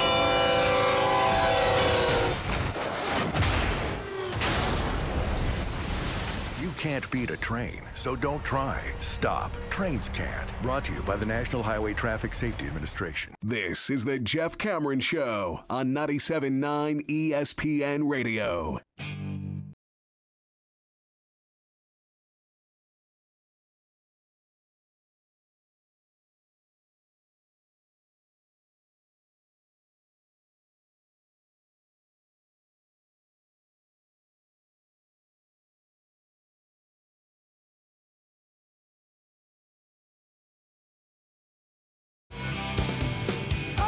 Next hour, 5 o'clock hour, we'll welcome in Leonard Hamilton, Florida State basketball talk. Coach guiding Florida State back to the NCAA tournament. Consecutive season, that's good to see. Russell writes at Jay Cameron Show, we're going to lose, face it, one and done. Yeah, well, I really don't care. That sounds cold, but I actually think they've overachieved this year and really should be lauded for an amazing job. So I'm not too concerned. I think they'll actually win, but I don't think they'll win more than a game. Let's just put it that way. And if they lose, it wouldn't be stunning either. It's kind of a toss-up game. Oh, yeah. You no idea what to expect here. But a win is not a shocking result at all. No. Either is a loss. It's one of those games. And that's who we are. We're not a great team. We're a team that overachieved, won 20 games, finished 500 in the toughest conference in America, lost 3 NBA players, and still achieved all that. I feel pretty good about that. Now, I actually think it all portends of a great season next year. And so I bet this time next year, the conversation centering around expectations and what those expectations are might very well change.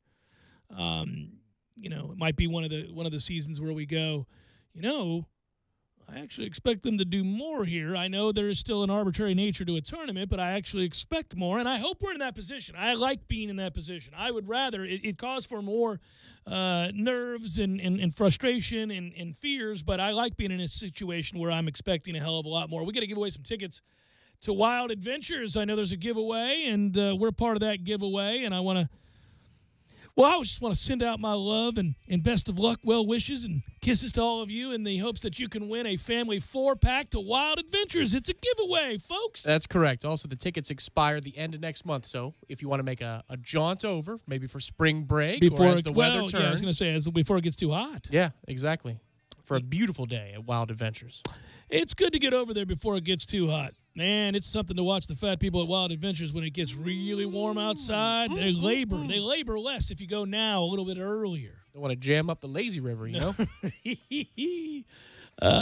What am I doing? 523-3776, caller 1. Whoa! Oh, the first lucky SOB that gets in gets this got family several lines here. four-pack. Well, they're all blinking. I don't know what to do. Which one should I pick? Yeah, caller 1 on line 1. There it is. You're the one that wins it. Well, okay. Family 4-pack. Let's get 2. Yay!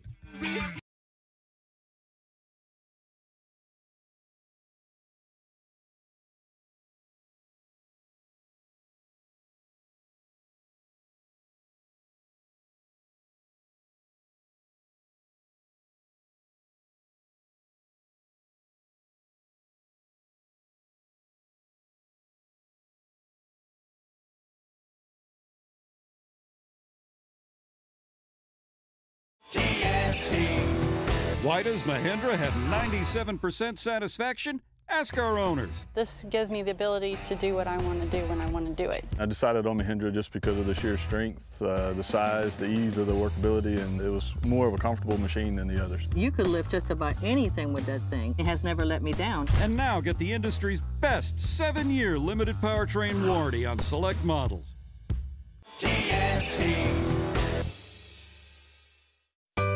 Sorry, boys, I did not have time to pack. We got this. It's right here, guys. We got this. I thought I could handle it. We got this. Moving doesn't have to be a hassle. Call us first at 2 Men and a Truck. No matter the move, home or business, we'll make it a smooth one. I forgot something. We got this.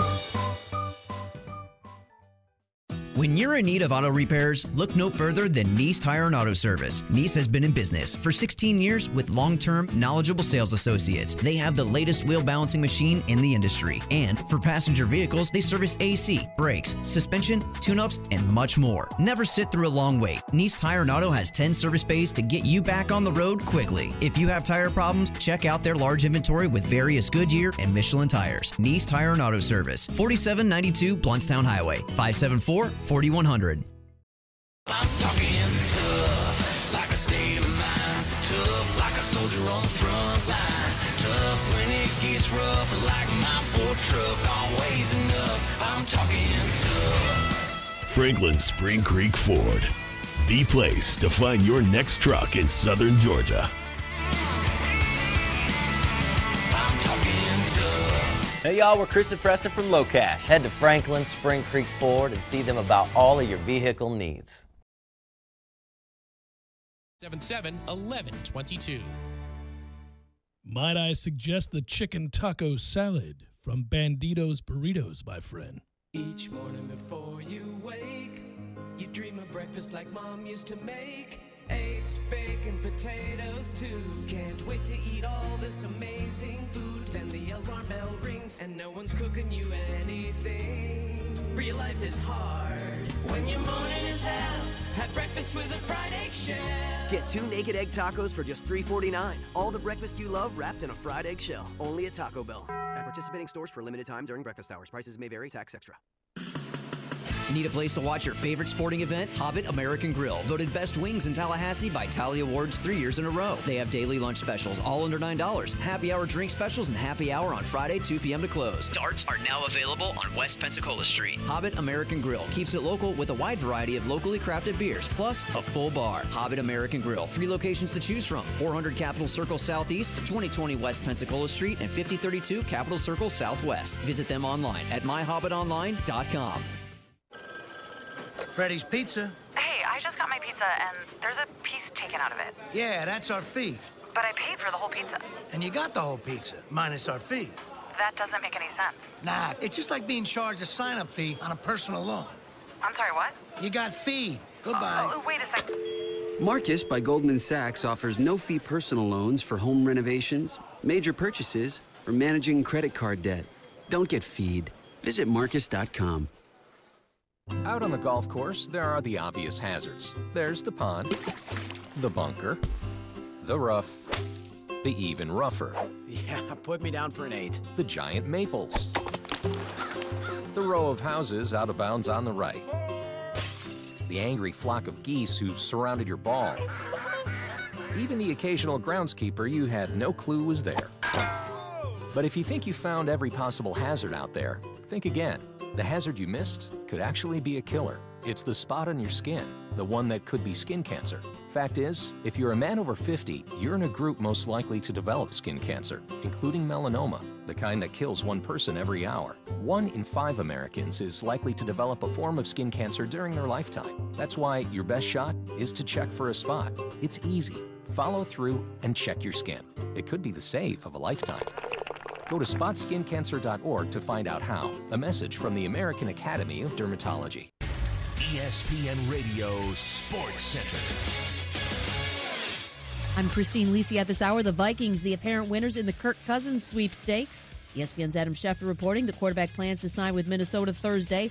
3 years, $84 million, fully guaranteed, will be the highest paid player in the NFL. ESPN's Bill Polian. The old general manager in me gets a little bit stomach upset when I hear fully guaranteed contract. Here's the problem for the league. Kirk Cousins is not an elite quarterback. Absolutely not. Okay. One playoff game, no wins. So the numbers don't mean much. It's an accident of timing. From ESPN's Diana Rossini, with Cousins heading to Minnesota, Jets are shifting their focus to quarterback Teddy Bridgewater. The Saints and QB Drew Brees agreed on a $50 million contract, one-year deal, team option after the first year, has a no-trade, so he's virtually insured to finish his career in New Orleans. Receiver Paul Richardson expected to sign with Washington, 5 years, $40 million. The madness is here. Sign up for ESPN's Tournament Challenge on ESPN.com or download the Tournament Challenge app and fill out your brackets. You know when something's so obvious they call it a no-brainer? Well, here's a big one. Barbasol is finally making razors. Introducing the Barbasol Ultra 6 Plus. It's got 6 ultra-thin blades for a close, comfortable shave. You can go to Barbasol.com right now and save some money. That's a no-brainer, too. Live from the AmeriGas Propane Studios in the capital city of Tallahassee, this is the Jeff Cameron Show on 97.9 ESPN Radio. Included that shouldn't have been, and that's that way every year, and I understand it's part of the fun, and there are inconsistencies, and I think that's really the greater conversation, not which team got screwed definitively, which one didn't, because there are shades of that, but rather that the methodology oftentimes is not evenly applied. And I think that's a fair thing. But I want to get away from basketball for a segment. And I want to get to something that I wanted to touch on yesterday, and it's the amazing impact, and you know this already, but a 5.1 rating for the Valspar is absurd. Yeah. And we talk about golf being in a good place, and I think it's two different things. And I'll do my show tomorrow on the PGA Tour Network with Trey Jones, SiriusXM PGA 92 at 9 o'clock. And that's a lot of fun because I love listening to people who know a lot more about golf than I do, and I learn a lot. And a lot of the people who love the sport the same way we love the sport love to point out how many great young players there are and that the game is in good hands because they're imaginative and flamboyant and fun and tough mentally, and they can do, and they're all in shape and they care, all these things. And I don't disagree with elements of that, but flat out, they're nuts if they don't think that Tiger Woods is freaking everything from a money and rating standpoint to that tour. That dude's played 4 events. He's played very little golf in 5 years. The PGA Tour's ratings on television have plummeted because of it. And like that, they're back to surpassing multiple majors ratings in a nothing tournament. Let's admit it, the Valspar's a nothing tournament on the PGA Tour. It's like the Lipton or whatever. I mean, nobody even thinks about it. They will now, especially if they continue to get fields like that. And they did a great job, and I'm happy for Tampa. But that's Tiger Woods, and it's Tiger Woods only. The field's great, but it's Tiger Woods. Those rankings are amazing. And he'll play again at Bay Hill. And I looked up some numbers today in anticipation for that tournament where he's won, 8 times. He loves that tournament. Yeah. Every golfer on the PGA Tour has tournaments that they'll always play in, because they love the course, and the course suits their eye, and they make a lot of money on that course because they always make the cut. Now, if you're a truly great champion the way Tiger is, all-time great, you don't just make the cut. You actually win that tournament a lot. But there are guys, middling guys you don't talk about, who will always sign up for these 6 tournaments because they may not win those tournaments, but they've got 4 top 10s, and they've made the bulk of their wealth playing in those tournaments because it suits their eye. The shots they don't have in the bag don't get put to the test on that course. Those kinds of things. He plays right to left, and they're a right to left player, whatever it might be. And Tiger Woods has done nothing but dominate the course there at Bay Hill since really he became a pro. It's one of his favorites. And I think it's important to note some things here when we look at these rankings. What I found out is that, can you imagine, well, Tiger's, we're all projecting whether he'll win on tour this year, whether he'll win a major. And here he is finishing one stroke out already. He's played the par fives terribly. Yes. He has been simply atrocious on the for the par fives. And if he finds a way to play those in the way that he once did, he will not. He's 100. That's what I finally found it. I was looking for the number. He's 179th on tour right now in the par fives. Limited sample size. Yeah. 179th. It feels that way watching him, though. He was always the best. Yes.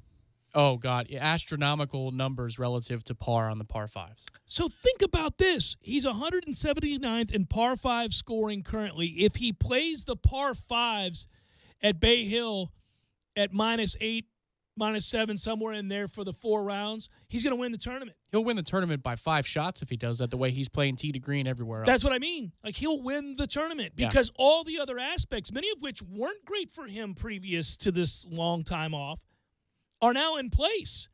And you got to believe with that club head speed, the fastest recorded on tour this year, he just broke it over the weekend. And a lot of people are saying, why, man? You don't need to have this club head speed with a fused back. Why are you swinging that hard? I mean, there are people who have growing concerns that every week his number continues to go up and that he's the fastest on tour and he has no need to be at 42 with a fused back. Right. I'd ask how, but that would get in the way of the larger talking point. I find that curious that he's able to do that now after all these years. But I think the scary answer isn't what I don't think you're hinting at this, but you're curious about it. I don't think it's the nefarious thing. I think it's that he has not stopped working out. Yeah. I mean, he is jacked again. Yes. Yeah, but it looks like it's a strength that more matches the game of golf than it did, say, in 2001, 2002, when he had transformed from the Tiger Slam guy, and then by the time we get to 04... To a safety? Right, exactly. Like, he and Derwin James, I mean, he's a shorter version, but he looks like somebody who belongs in the NFL. To me, just from seeing it up close and personal, I wasn't taken aback at how jacked he was. No. As I was how in good shape. Oh, he's in great shape. He's in fantastic physical condition. But I didn't look at his body type and say, he looks like a muscle builder. You know, he doesn't look like a bodybuilder. There you go. Yeah. See, clearly I've never been one. But I didn't say he looks like a bodybuilder. I just thought, man, he is just in shape. Yes. Well, and the reports are that, again, it's 3:30 in the morning at the Innisbrook Resort, and he's at the gym. And he's getting workouts. And here's the thing about that. There's nothing wrong with that. It's the kind of workout you're doing and what the intention of those workouts is. That is to say, you do not need to be putting on bulk. If you're going to work on your fitness, there are lots of ways to do that and stay lean and wiry and strong and all of those. Well, again, a couple of things I think are going on. Number one, his swing doesn't have as many injury points in it. It looks free-flowing. It is closer to the Hank Haney swing than ever before. Correct. And if you look at, it's like a pitcher in baseball. There's a guy with a herky-jerky release that gets 98, and you're thinking, well, okay, that's great now. But when he has Tommy John or his hip gives out or his oblique, don't say I told you so because I'm telling you right now. That swing doesn't have an injury in it. So I'm sure he could push his body a little bit better than he could 5-6 years ago, given that his swing was a little bit more, risky. Right. But then also, again, just the way he's built right now and the way he's moving, it seems to me that he has more golf functional strength than he does overall, LA beach body strength. Well, it's certainly paying off in clubhead speed and all of the things that he didn't have in previous comebacks, which have now convinced the other tour players that he's fully back because he's doing the things that Dustin Johnson does to a golf ball. He's doing things that Rory McIlroy and others. Speaking of which, it is interesting to me that even though a guy like Ricky Fowler is still ranked in the top 20, top 15 in the world, I think he may be top 10. I haven't looked recently. And that Rory McIlroy is back committed to golf. Those two gentlemen, amongst others, that we always lump in as the great challengers of our time and players of the era that Tiger has left and now come back to are all struggling mightily with an aspect, and throw in Jordan Spieth, and they're all struggling with an aspect of their game that maybe we took for granted. It's further proof that golf is really hard and nobody sustains the way that Tiger or Jack did, that it's impossible to do, and that now we're seeing their foibles and so forth. It's also at a time where the guy's coming back, and you can't – the guy, T-H-E, all caps, Tiger Woods is coming back. I don't know. I find that fascinating. If this continues, how many more of those guys will suddenly have issues with their game? I don't think Justin Thomas will.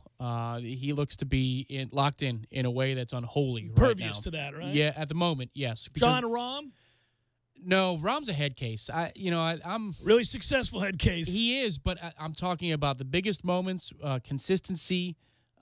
He's too temperamental right now. He's got a little bit of growing up to do to be a multi-time major champion and, a de facto #1 player in the world. He can win a hell of a lot. He can make a lot of cuts. But when you're talking about having full command of his own emotions, he doesn't have that yet, not even close. He's a ways off. I wonder, Jason Day, if health is in play. I don't worry about Jason, but health I do. Dustin Johnson. Yeah, Dustin's there. I mean, he's easy breezy. If Brooks would ever get healthy, he could make a run at a top 10, top 5, and be, contender in several majors. Berger has some flaws, I think, in his mental game. Rory's a mess. Rory's a complete mess. Well, he has the problem that Tiger had earlier in his career. When Rory bulked up, I mean, his swing was built on the fact that he was as flexible as anybody that ever walked. His hips did weird things. On a golf course. I mean, it's just incredible the kind of angles he could create, and he decided now it's time for my own Tiger-like body. And what followed? Injuries, and now he's so damn mechanical. There's no feel left, it looks like, when you're watching him around the greens. That's the shocking thing about Tiger, too, is the feel that he seems to have back. It's all the way back. All those yips are gone. Correct. Just it's so important to the PGA Tour in these ratings and the money and everything that's generated because of Tiger. There are reports out of Tampa that multiple restaurants and bars talked about making 3 times what they ordinarily make over the weekend for the Valspar. Just Tiger's return doing that. It's amazing. Well, I could tell you a vignette from Saturday when I'm trying to get out. So I leave a couple holes before Tiger's done, figuring maybe we could get the jump. I still can't get cell signal, and then the car services, the Ubers and Lyfts of the world, right? Surge pricing. Oh, through the roof, right? Disaster. Like, these are typical $12 rides to get back home. I'm only a couple of miles away. I'm on the other side of the big lake, Lake Tarpon. And they're talking about $50, $60 for a car ride, and you got to wait a half an hour to go. You're like, I'll walk it. So, I walked up a block to Klosterman and 19, and we went to this little cafe, and that place was slammed. By the time we left and I got my appointment ride, that place was absolutely slammed with Valspar people, and the staff had no idea it was coming. So, yes, I saw it very real on the ground.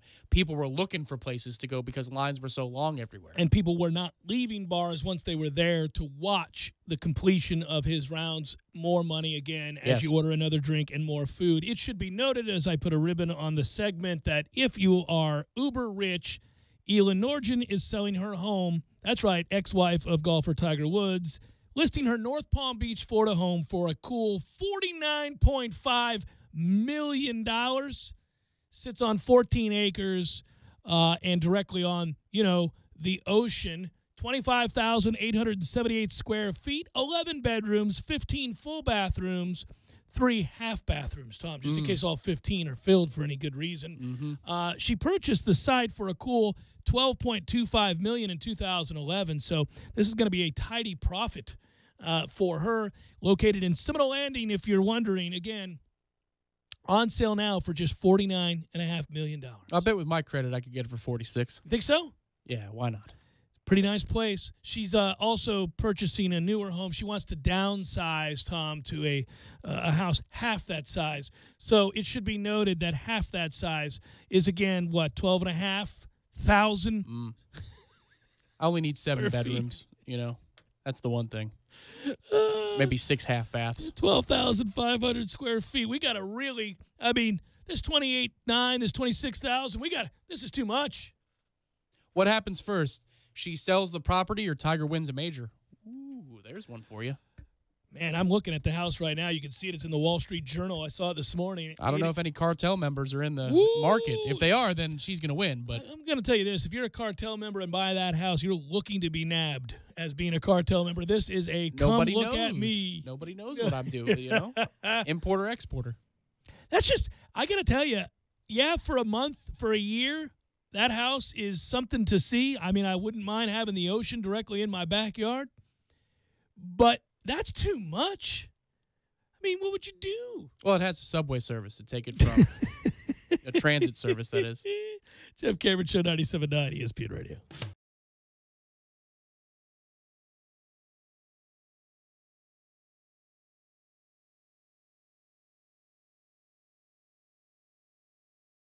When you're in need of auto repairs, look no further than Nice Tire and Auto Service. Nice has been in business for 16 years with long-term, knowledgeable sales associates. They have the latest wheel balancing machine in the industry. And for passenger vehicles, they service AC, brakes, suspension, tune-ups, and much more. Never sit through a long wait. Nice Tire and Auto has 10 service bays to get you back on the road quickly. If you have tire problems, check out their large inventory with various Goodyear and Michelin tires. Nice Tire and Auto Service, 4792 Bluntstown Highway, 574-4100.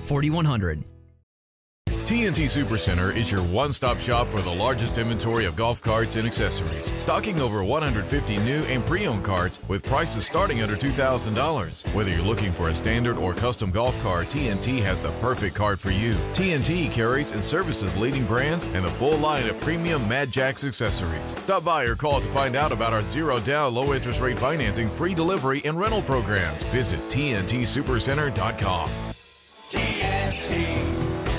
I'm talking tough, like a state of mind. Tough, like a soldier on the front line. Tough when it gets rough, like my Ford truck. Always enough. I'm talking tough. Franklin Spring Creek Ford, the place to find your next truck in southern Georgia. I'm talking tough. Hey y'all, we're Chris and Preston from Low Cash. Head to Franklin Spring Creek Ford and see them about all of your vehicle needs. Sorry, boys, I did not have time to pack. We got this. It's right here, guys. We got this. I thought I could handle it. We got this. Moving doesn't have to be a hassle. Call us first at 2 Men and a Truck. No matter the move, home or business, we'll make it a smooth one. I forgot something. We got this. And schedule your free energy audit at a time most convenient for you. A message from the City of Tallahassee Utilities, your own utilities.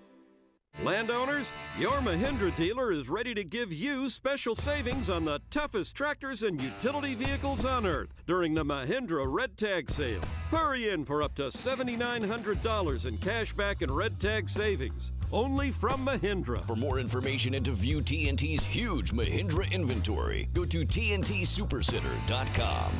Offer with approved credit. See dealer for details. Program restrictions may apply. The cut is sharper. The stance is bolder. The rider is comfier. The frame is stronger. The controls are smarter. The handling is smoother. When it comes to professional grade performance, no mower is greater than a Gravely Zero Turn. Be more than just a mower. Be prouder. Be greater. Be a Gravely owner. Gravely, built to mow the distance. With over 150 of them in stock, the Gravely Zero Turns start at just $28.99. Go to TNTSupercenter.com for current inventory and pricing.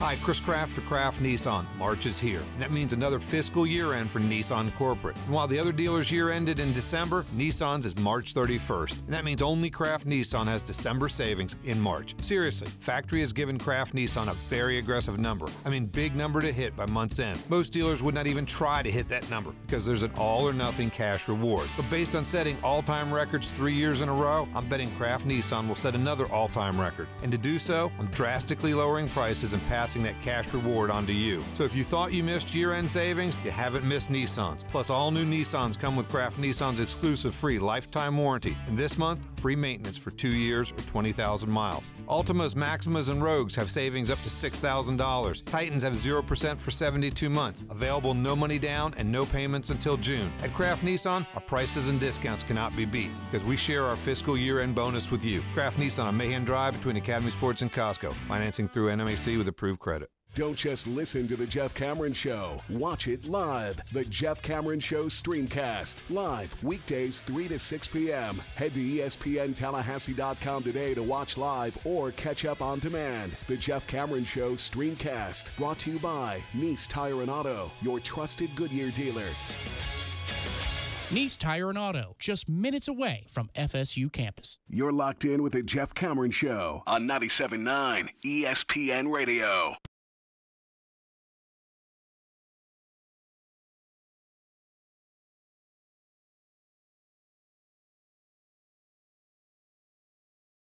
You suspect it. You already kind of sense it and feel it on your devices, your apps, your social media forums. It's true. Your location data is being sold. All of it without your knowledge. I suspected it as much. You and I have had this conversation with the things that get advertised towards us now, and we're always noting that, listen, with our certain sports websites we go to, there are certain apps we like. There are certain there's a functionality to Twitter as a news feed that's less annoying than Twitter itself when you're just perusing all of the negativity and the mob mentality. But I think along the way, it's gotten really easy when you're watching sports on your various apps and all these different platforms just to say yes to the question about your location. Because every time you say yes to an app that asks to know your location, nowadays, in many cases, because nobody is reading the fine print of the app on the download, you're authorizing the app in the moment to sell all of your data. This is true. This isn't just an opinion. This is what's happening now. Dozens of companies track location and or serve ads based on the data. They claim to compile a complete record of where everyone in America spends their time in order to chop those histories into market segments to sell to corporate advertisers. This, according to Christopher Mine's article today in the Wall Street Journal, marketers spend $16 billion on location-targeted ads served to mobile devices like your smartphone and your tablet and your computers. That's 40% of all mobile ad spending. It's probably going to double by the year 2020.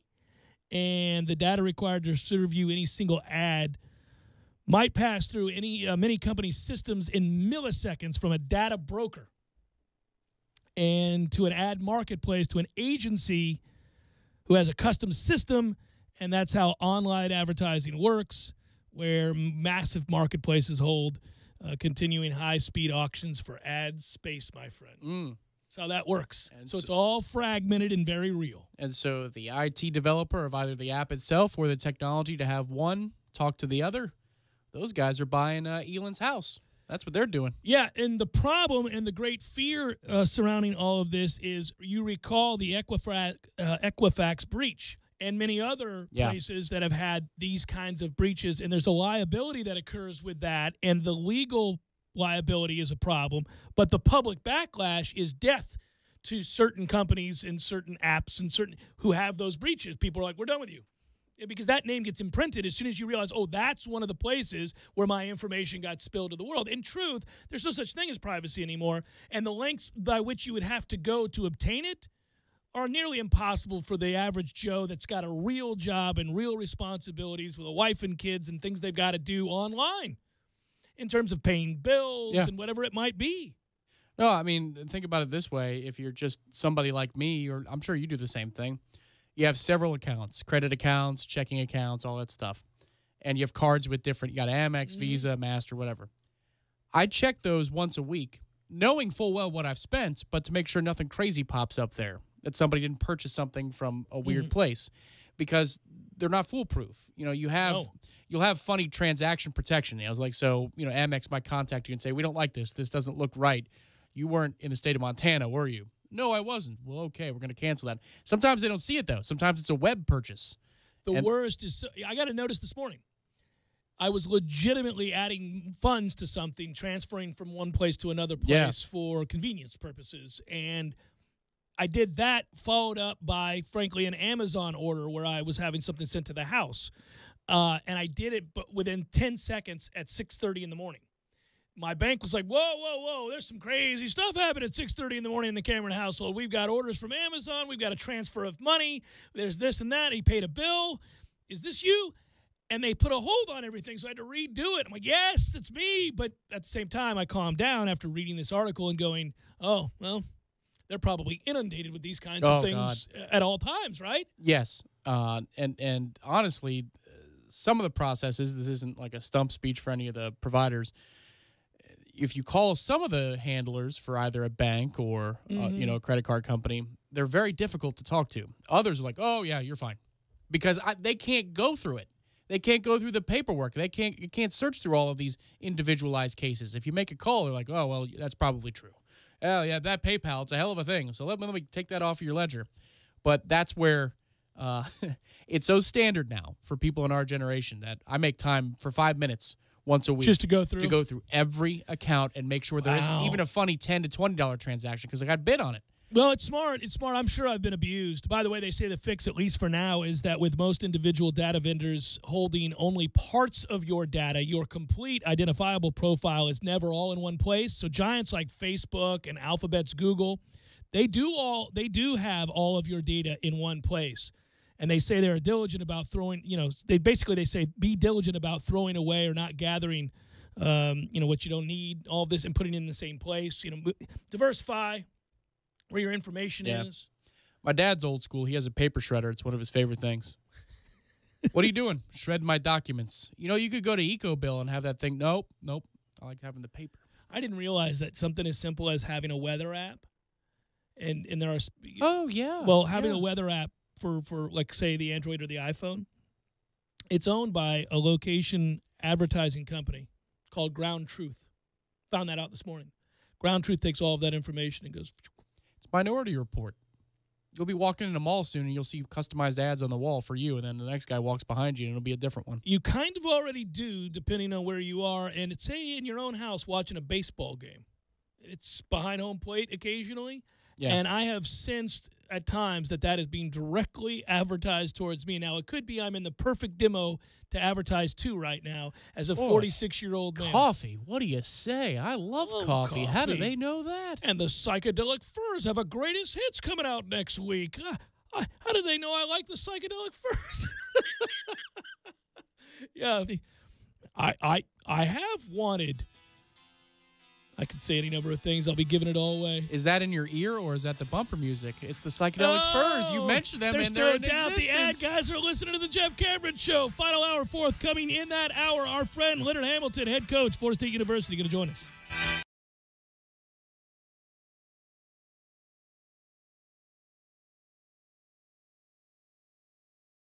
When you're in need of auto repairs, look no further than Nice Tire and Auto Service. Nice has been in business for 16 years with long-term, knowledgeable sales associates. They have the latest wheel balancing machine in the industry. And for passenger vehicles, they service AC, brakes, suspension, tune-ups, and much more. Never sit through a long wait. Nice Tire and Auto has 10 service bays to get you back on the road quickly. If you have tire problems, check out their large inventory with various Goodyear and Michelin tires. Nice Tire and Auto Service, 4792 Bluntstown Highway, 574-4100.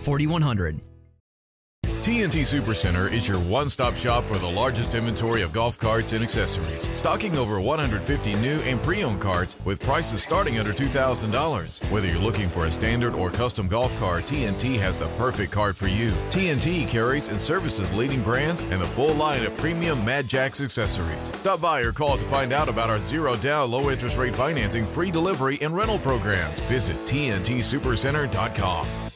TNT. I'm talking tough, like a state of mind. Tough, like a soldier on the front line. Tough when it gets rough, like my Ford truck. Always enough. I'm talking tough. Franklin Spring Creek Ford, the place to find your next truck in southern Georgia. I'm talking tough. Hey y'all, we're Chris and Preston from Low Cash. Head to Franklin Spring Creek Ford and see them about all of your vehicle needs. Sorry, boys, I did not have time to pack. We got this. It's right here, guys. We got this. I thought I could handle it. We got this. Moving doesn't have to be a hassle. Call us first at 2 Men and a Truck. No matter the move, home or business, we'll make it a smooth one. I forgot something. We got this.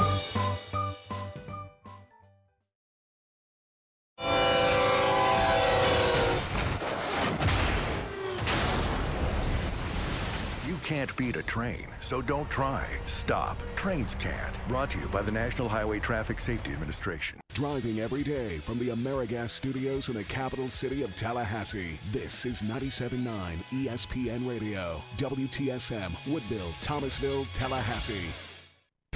ESPN Radio Sports Center. I'm Christine Lisi at this hour. The Vikings, the apparent winners in the Kirk Cousins sweepstakes. ESPN's Adam Schefter reporting the quarterback plans to sign with Minnesota Thursday. 3 years, $84 million, fully guaranteed, will be the highest paid player in the NFL. ESPN's Bill Polian. The old general manager in me gets a little bit stomach upset when I hear fully guaranteed contract. Here's the problem for the league. Kirk Cousins is not an elite quarterback. Absolutely not. One playoff game, no wins. So the numbers don't mean much. It's an accident of timing. From ESPN's Diana Rossini, with Cousins heading to Minnesota, Jets are shifting their focus to quarterback Teddy Bridgewater. The Saints and QB Drew Brees agreed on a $50 million contract, one-year deal, team option after the first year, has a no-trade, so he's virtually insured to finish his career in New Orleans. Receiver Paul Richardson expected to sign with Washington, 5 years, $40 million. The madness is here. Sign up for ESPN's Tournament Challenge on ESPN.com or download the Tournament Challenge app and fill out your brackets.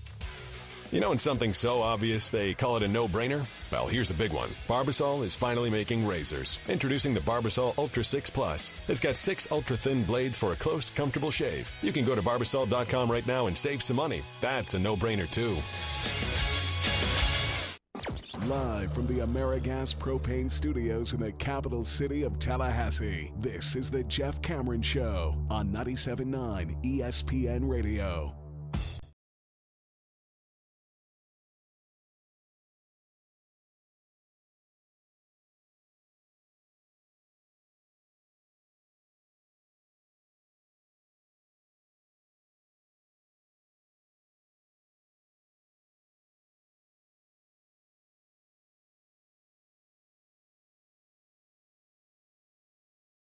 Final hour of the Jeff Cameron Show, at least for today. Thanks for tuning to it. I'm Jeff, that's Tom. We're online, ESPNTallahassee.com. That's where you go to listen live via the streaming free. Always don't miss anything.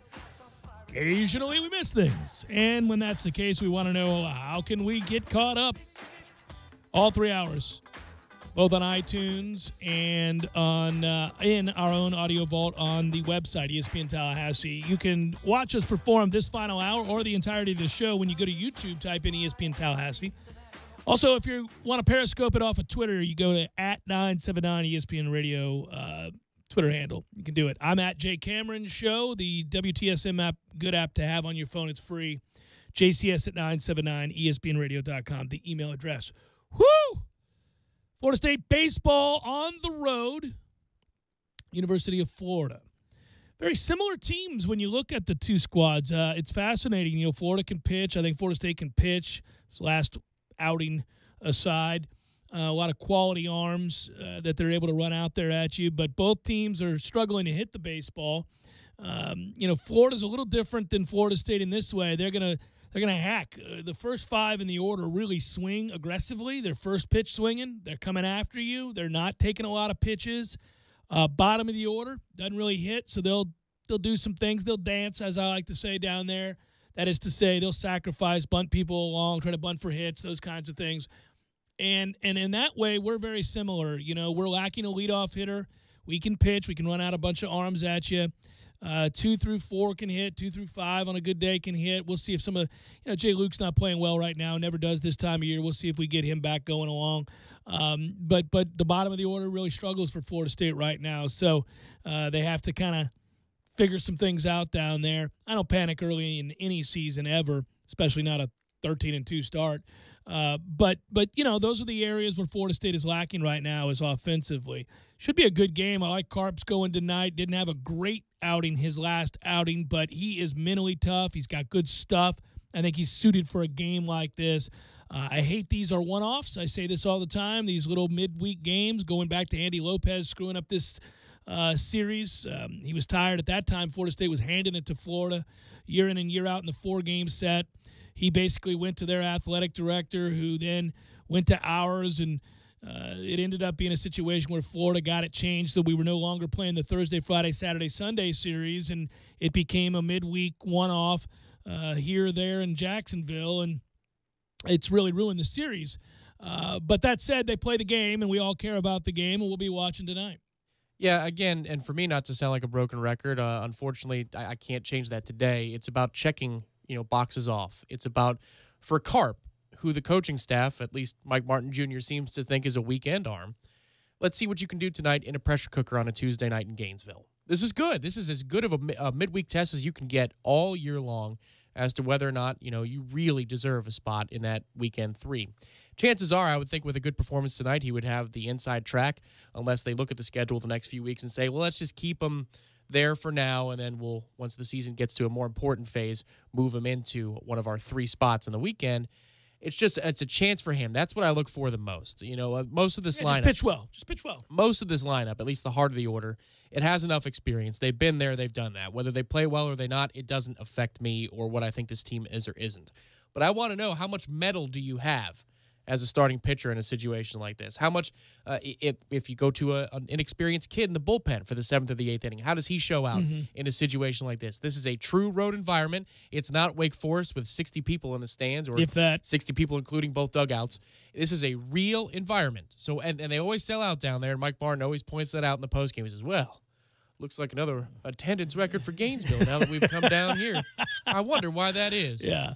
But here you go. Just how do you perform mentally? Are you up to the task? Because if not, you've got time to grow. Yeah. If you are, it's time to get even more excited about some of the potential we've seen so far this season. Well, and what I want to see tonight, Carp's last outing, I say, wasn't very good. He was imminently hittable, and it was because he'd flattened out and was finding too much at the middle of the plate, which is, pretty standard for guys that have a tough outing. This over the weekend, for example, I felt like, both in talking to coaches and then going back and watching that, we couldn't stay out of the middle of the plate in the second game. Austin just couldn't stay out of the middle of the plate.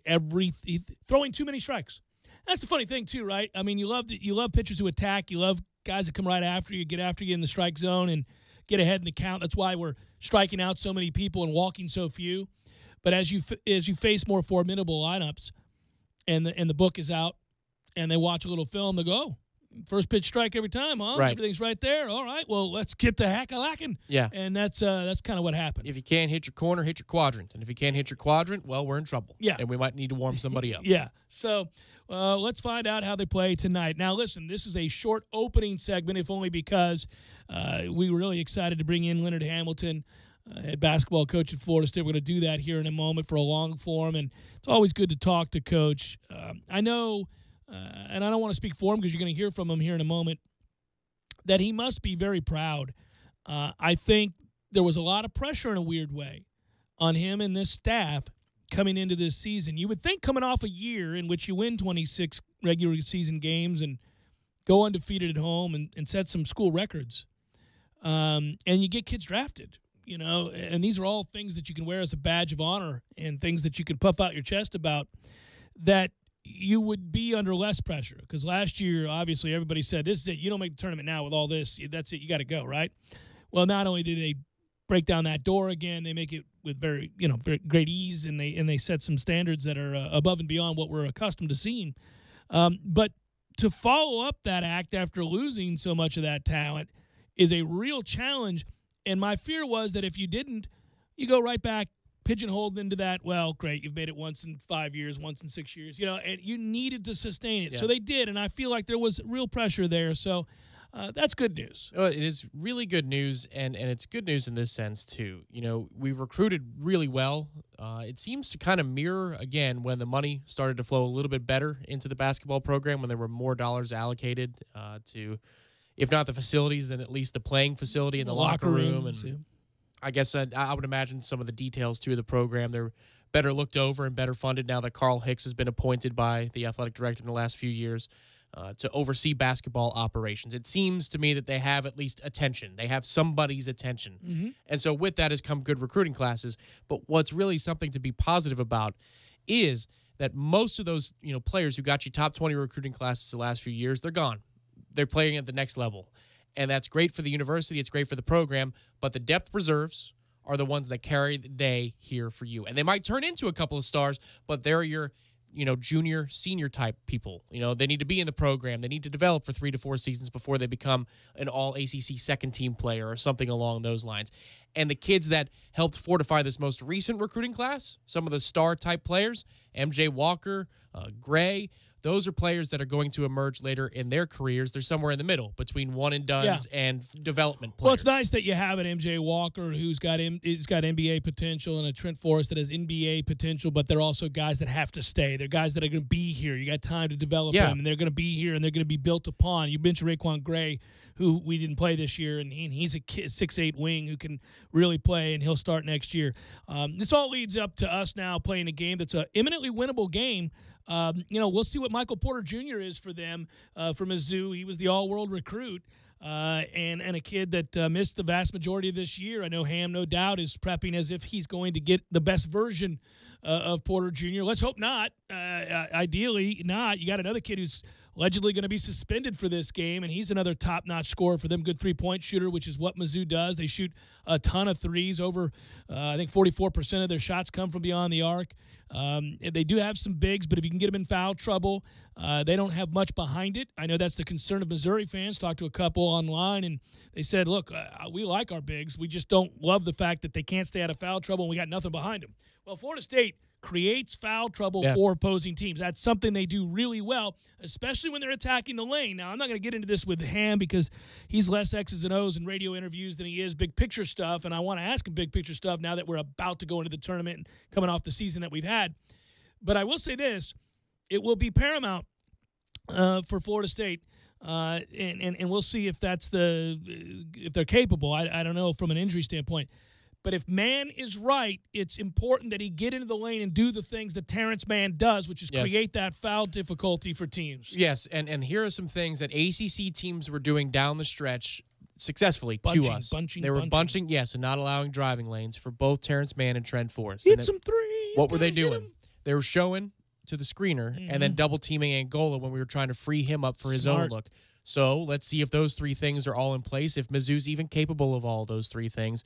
Those are just some of the elements. I said yesterday, again, I think how this game officiated goes a long way into what Mizzou's rotation looks like in the second half, too. If they're allowing a Louisville-type game, which is every time we play them, it seems like everybody is just straight up.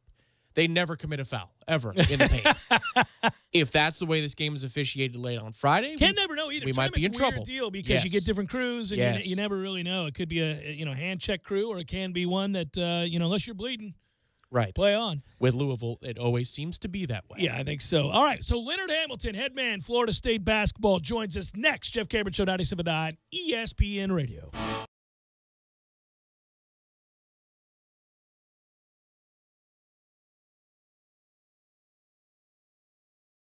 I'm talking tough, like a state of mind. Tough, like a soldier on the front line. Tough when it gets rough, like my Ford truck. Always enough, I'm talking tough. Franklin Spring Creek Ford, the place to find your next truck in southern Georgia. I'm talking tough. Hey y'all, we're Chris and Preston from Low Cash. Head to Franklin Spring Creek Ford and see them about all of your vehicle needs. When you're in need of auto repairs, look no further than Nice Tire and Auto Service. Nice has been in business for 16 years with long-term, knowledgeable sales associates. They have the latest wheel balancing machine in the industry. And for passenger vehicles, they service AC, brakes, suspension, tune-ups, and much more. Never sit through a long wait. Nice Tire and Auto has 10 service bays to get you back on the road quickly. If you have tire problems, check out their large inventory with various Goodyear and Michelin tires. Nice Tire and Auto Service, 4792 Bluntstown Highway, 574-4100. Sorry, boys, I did not have time to pack. We got this.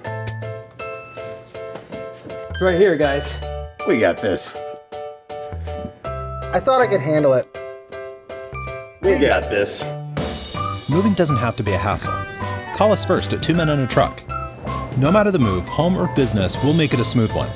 I forgot something. We got this.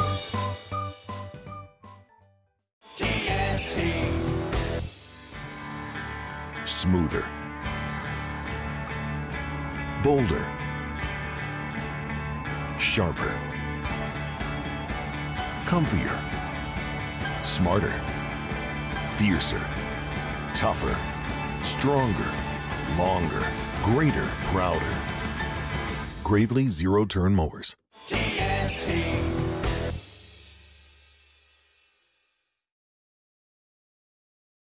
History lesson weekdays at 5:30 during the Jeff Cameron Show, right here on 97.9 ESPN Radio.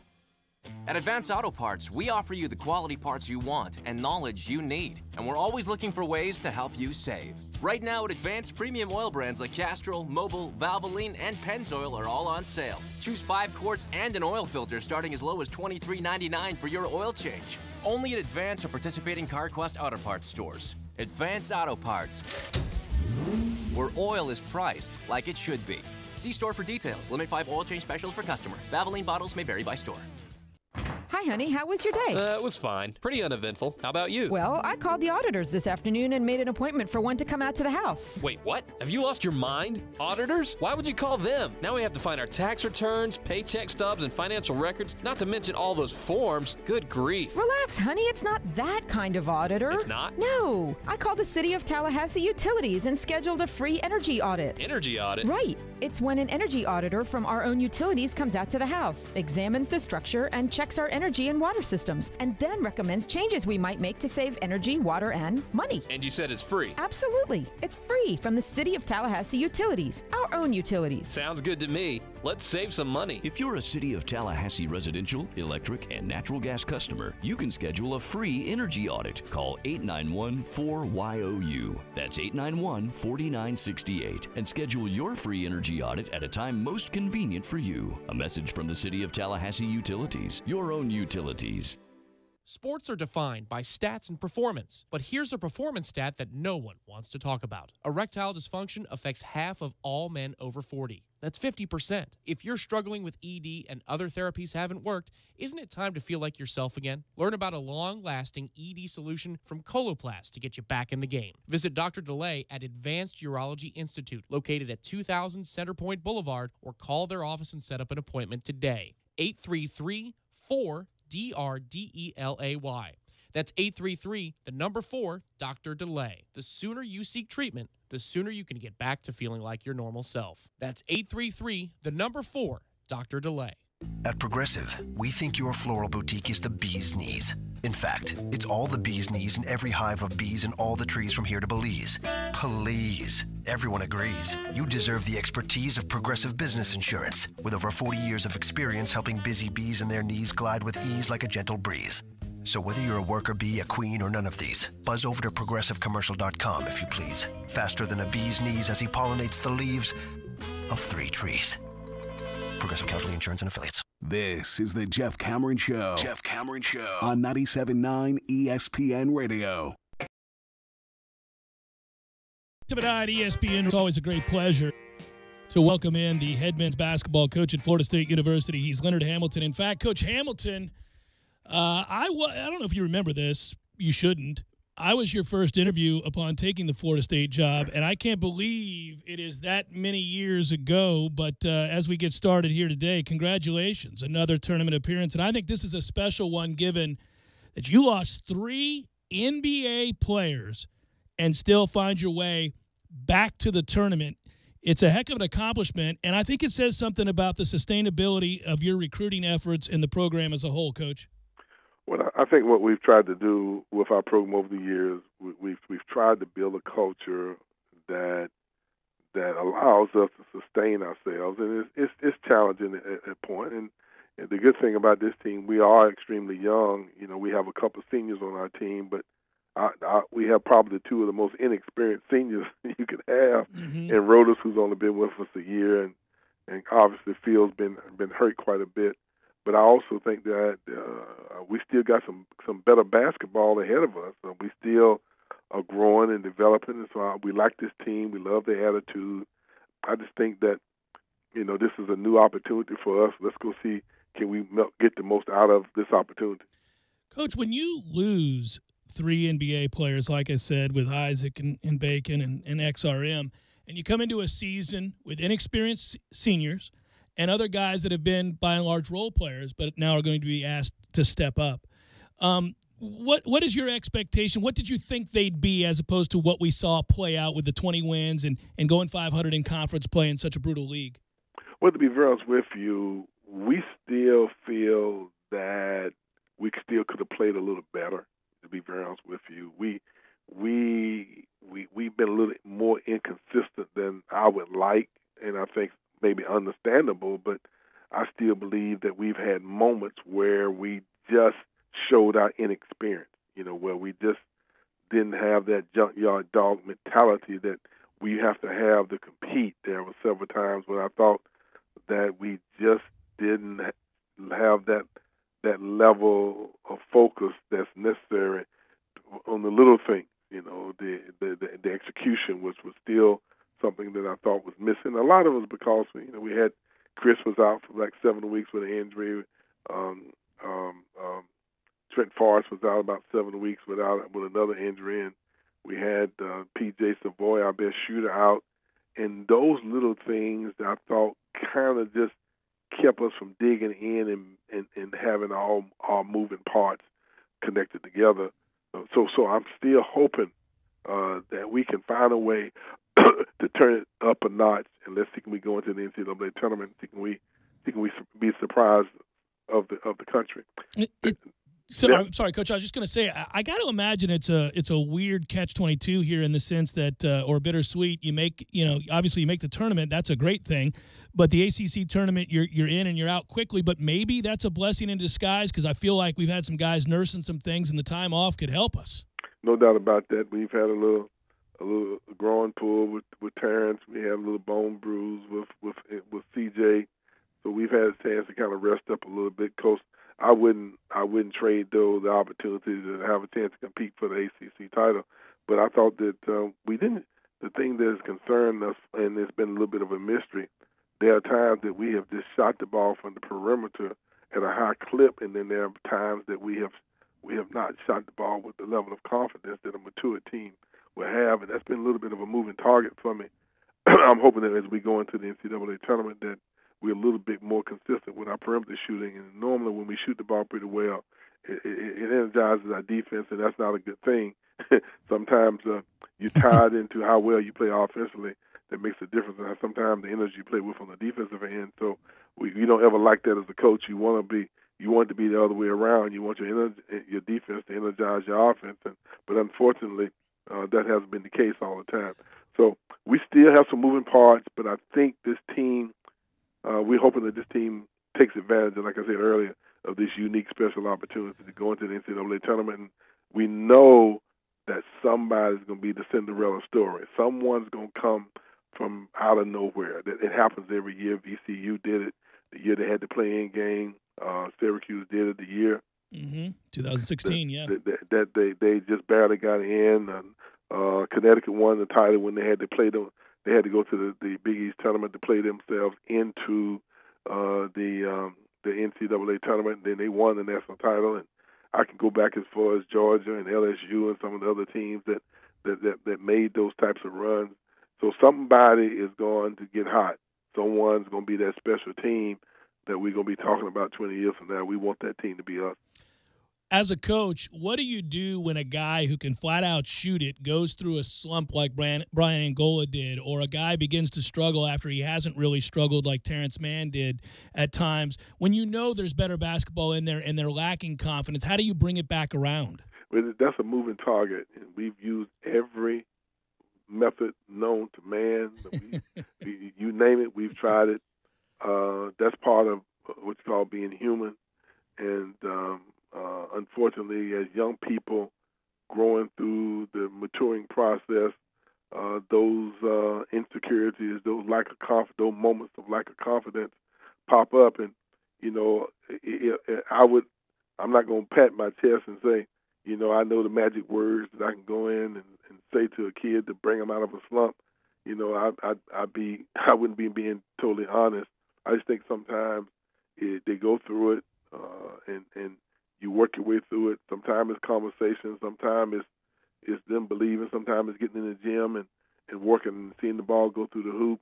Everybody's a little different because youngsters, as they're growing, they want to be successful so bad that sometimes they put pressure on themselves. And the mind is such a unique machine, but it's connected to your emotions and your thought process, and so you mentally, physically, emotionally all tied together. And sometimes that inability to get in the right mindset, the confidence that it takes sometimes, and the aggressiveness and the toughness that it takes sometimes can be thrown off a little bit with the pressure that you put on yourself. And so sometimes it's relaxing, but because these kids really, really want to make every shot, and sometimes it's outside forces, so it's all over the board. We work at it, but I believe that a lot of it is just you just got to put yourself in the right frame of mind, and we work hard at it, and we communicate with them. We have private sessions. We talk to them one-on-one. We do all the little things, and I believe that this new season is going to bring us out of it. It's been a fun team to watch, Coach. And by the way, we're talking with Leonard Hamilton, the head basketball coach at Florida State. Is this one of your closer-knit teams? They seem like they play for each other and like each other an awful lot. Yeah, they do. And but I still think that the youthfulness and the inexperience sometimes does raise its ugly head, but that's part of it. But I'm anxious to get into this tournament. Let's see how we can finish. I'm going to ask you about Mizzou in a second. Before I do, a couple great stories that we all watched develop over the course of this year. It's nice seeing a healthy Phil Kofer and what he can offer, and I think some people were quickly reminded of why we recruited him and the kind of talents he brings to the table. He's had a great season. And then I also wouldn't mind if you talked about a guy like Trent Forrest, who I think just continues to look like a kid that can be an all-world player, especially if he develops a consistency in the mid-range jumper. Well, Trent probably was our best player before his injury in the preseason.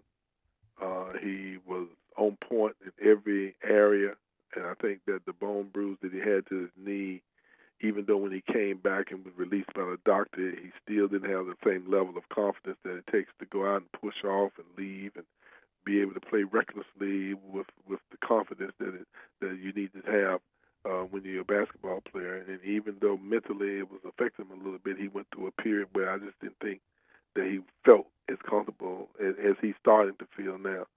He's improved his perimeter shooting tremendously, and I think that you'll see as he goes to the remainder of his career that he has the whole package. But he's a pass-first guy. He's a good defender. He's a guy we can count on when the game's on the line defensively. And so he has the whole package. Phil Kofer obviously has been a very pleasant surprise by everybody. We're hoping that he can continue to keep playing as well. He has been a guy who's a true Seminole from his heart. He loves competing, and he loves being a student athlete at Florida State, and he plays with such passion. You hear it in his voice, you see it in his body language, how he communicates with his teammates, and all Seminole Nation can be very proud of what he represents. Hey, Coach, I don't know if you're allowed to comment on it, but everybody's rooting for it to happen. If you can't, you can just tell me. Is Phil Kofer, what's the status for his availability next year? Is that something that can happen? Well, those are some of those things that you don't know. We're going through the process. I'd say that it's a pretty good chance that he can have another year of eligibility. We got to appeal it and let's see where it goes. That's huge. It would be great to see, and he has been a lot of fun to watch. All right, real quick, I know you're still watching film, and I'm going to let you get back to it, but Missouri is one of the slower teams in the country in terms of pace, 298th in tempo. They really want to slow it down, and they seem to live and die by the three-point shot. Talk about what you're seeing in Mizzou. Well, 44% of their attempts are three-pointers, no doubt about that, but they have a good balance of an inside attack, too. They have a couple of guys that post up. The Porter brothers are a handful, even though one is 6'11". He plays the 4 and the 5, and he's taken over 100 threes as a center. So he's 6'11". Then the lottery pick Porter, that's just coming back. He played in only one game, so he's been on another week of practice, and you can bet your bottom dollar that he is going to be out to prove that everybody's saying I'm still a top 5 pick in the draft. So there's no question that that we're in a situation where we got a very dangerous team, a team that's very hungry,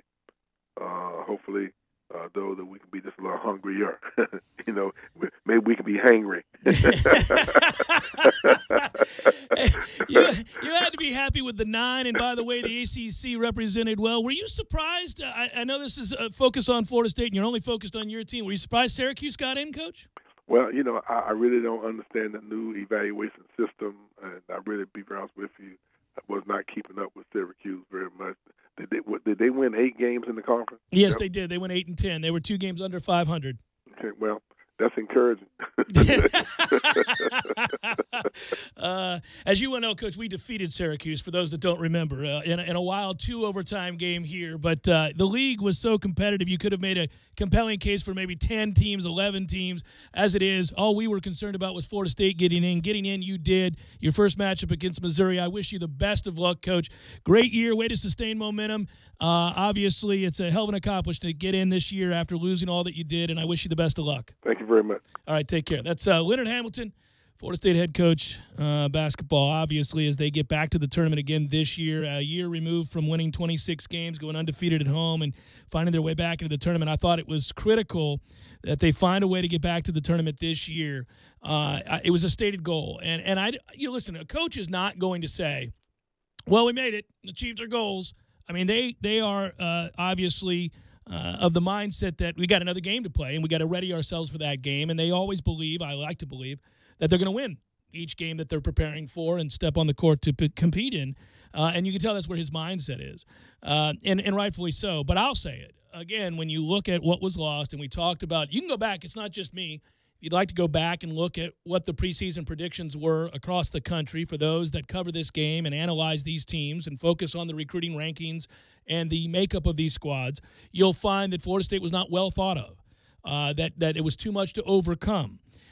We did think, and I echo his sentiment there, that I appreciate the candor, that there were stretches where first of all, I said at the beginning of the year I thought they could be a tournament team. I thought they would likely be a tournament team, maybe bubble, worst case scenario, but they would probably make the tournament. That raised some eyebrows. I get a lot of things wrong. Got that one right. Bragging for a second. Secondly, I thought it was because they are skilled.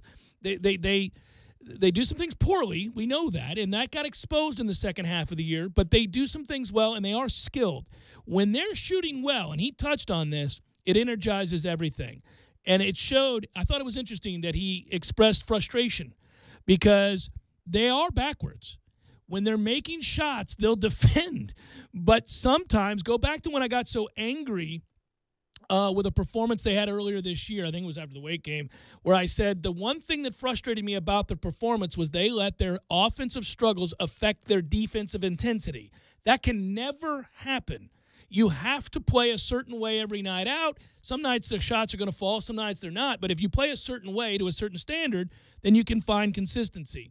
In truth, by and large, they found a greater consistency throughout the course of this season than most expected them to find, given that I would guess, I don't have it in front of me, well over 60% of their point production from a year ago is now in the NBA. I mean, that would be my guess, right? Yeah. I mean, with obviously with Bacon. Well, and the way the rotation was Isaac, last year, the minutes they played on top of the fact that they were NBA players, yes. Yeah, I would think so. So, to me, again, this season is a win. What you get now would be gravy. They come into this game as an underdog, albeit slight.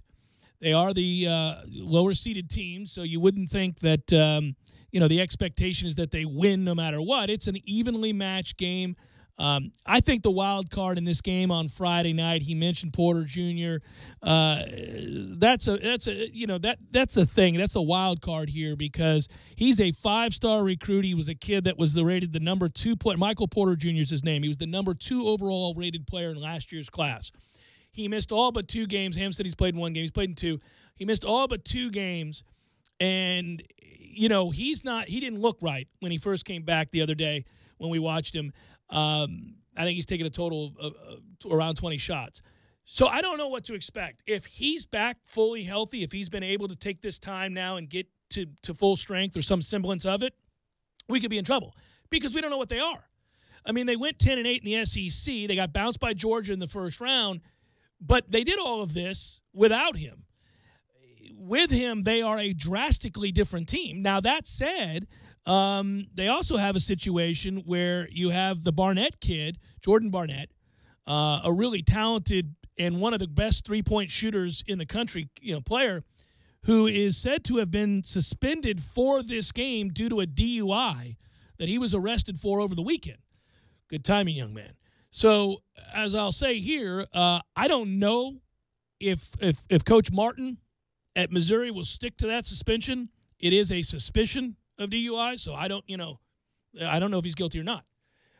What I do know is that if I'm a coach and there's some question, this is the NCAA tournament. Well, it depends if there's a university policy that has his hands tied, kind of like Florida State. You're exactly right. I get it's a misdemeanor, but there might be a policy that says you have no choice in the matter. It doesn't matter what the sport is. It doesn't matter what the circumstances are. Here's what you have to do as a blanket policy at the University of Missouri. Yeah, and I don't know their policy. Whatever. Allegedly, he's suspended for this game. I'm telling you what, maybe I'm a conspiracy theorist. There's a few things at play here. I've learned enough to know that suspicion of DUI and being charged with DUI are two different things. I've also learned enough to know that if he is not being charged, that a coach would be compelled, I think, to certainly play one of his better players in an NCAA tournament game. You could text a lady time to die, and Urban Meyer may let you play against Florida State because he really needs that win in Tallahassee in November in 2010. Sure, these things do happen. What I do know is they're 298th in tempo. They're going to try to play slow, and we're going to try to play fast. Well, the thing I like about what Ham sounded like, at least in this moment, in this interview,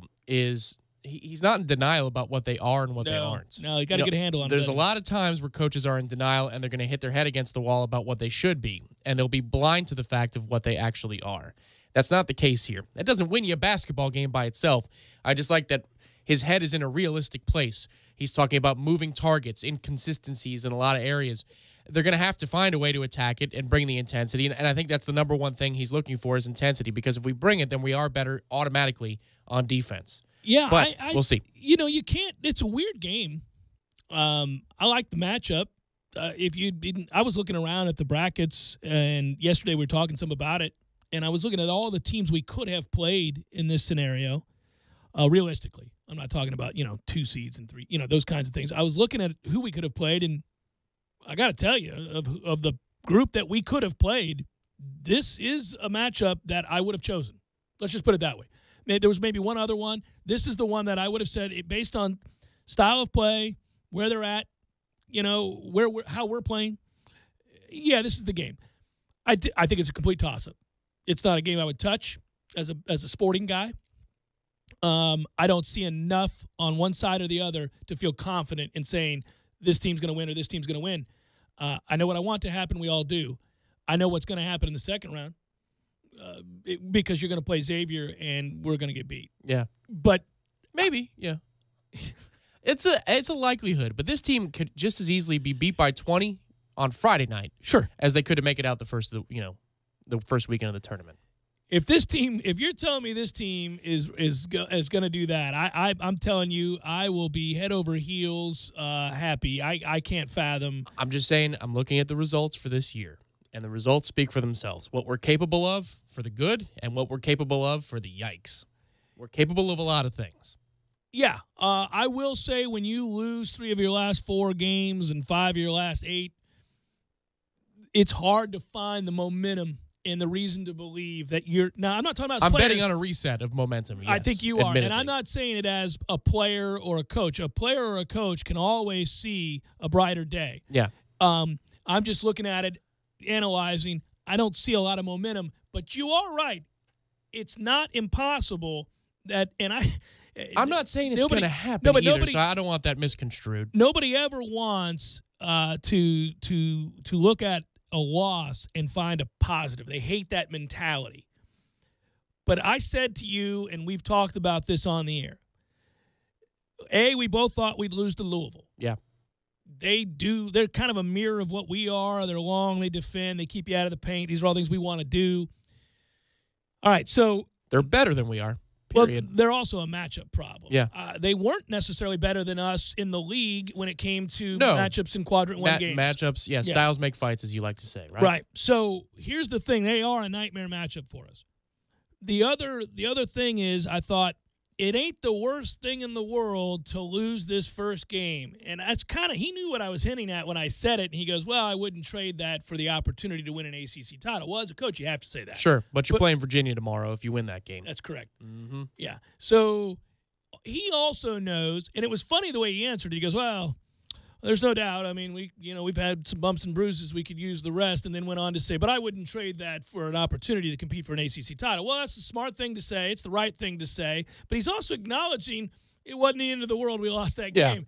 And I completely agree. It was not the end of the world that we lost that game in terms of preparation for what we all really care about, which is the NCAA tournament. Sure. But if you don't play well on Friday, then it doesn't mean a hill of beans. And you know what? You may as well have tried. You know what I mean? It's that's it doesn't matter if you don't. Results-oriented thing there. Yeah, absolutely. Of course it is. Sure, of course. Sure. But when you take stances and sides based upon convenience, then the results have to follow. Yeah. Right? Without question. Yeah. I do think, though, but I would say empirically, I would say that this was honestly, given what we know Terrence Mann's dealing with and given what Brian Angola is coming out of and a couple of other guys, that can't hurt, at least in terms of the body. Can it hurt rhythm? Could it hurt shooting? Could it hurt all these other elements of the game? Yeah, it could. Well, and I was just Mr. Positive for a second, saying there's a possibility they can make it out of the first weekend. I'm not saying it's a probability, or I'm not even going to bold endeavor it. It's a possibility. To be the negative guy for a second, you could say, well, they learned a lesson, right? You could make the argument they learned a lesson against Louisville about what it takes to play at that level. They were in the tournament last year, so they should know a little bit more about, what the looks and feels of that are and the emotions you have to deal with, because they saw it last year. But they've been taught a lot of lessons this year, and they haven't always learned from them. So who's to say that with a week off now, last time they had a week off, they went to, NC State on a Sunday night, and they got their doors blown off. So I don't know. They're capable of absolutely anything on Friday. And if they make it through, then they're capable of absolutely anything on Sunday. I know where the probabilities lie in the second round. I get it. But they're capable of a lot of things. That's what their season says about them. Let's watch it play out. I mean, let's give ourselves a chance to be nervous. I'd love to be nervous in the second half of a second game in an NCAA tournament. I mean, are you kidding me?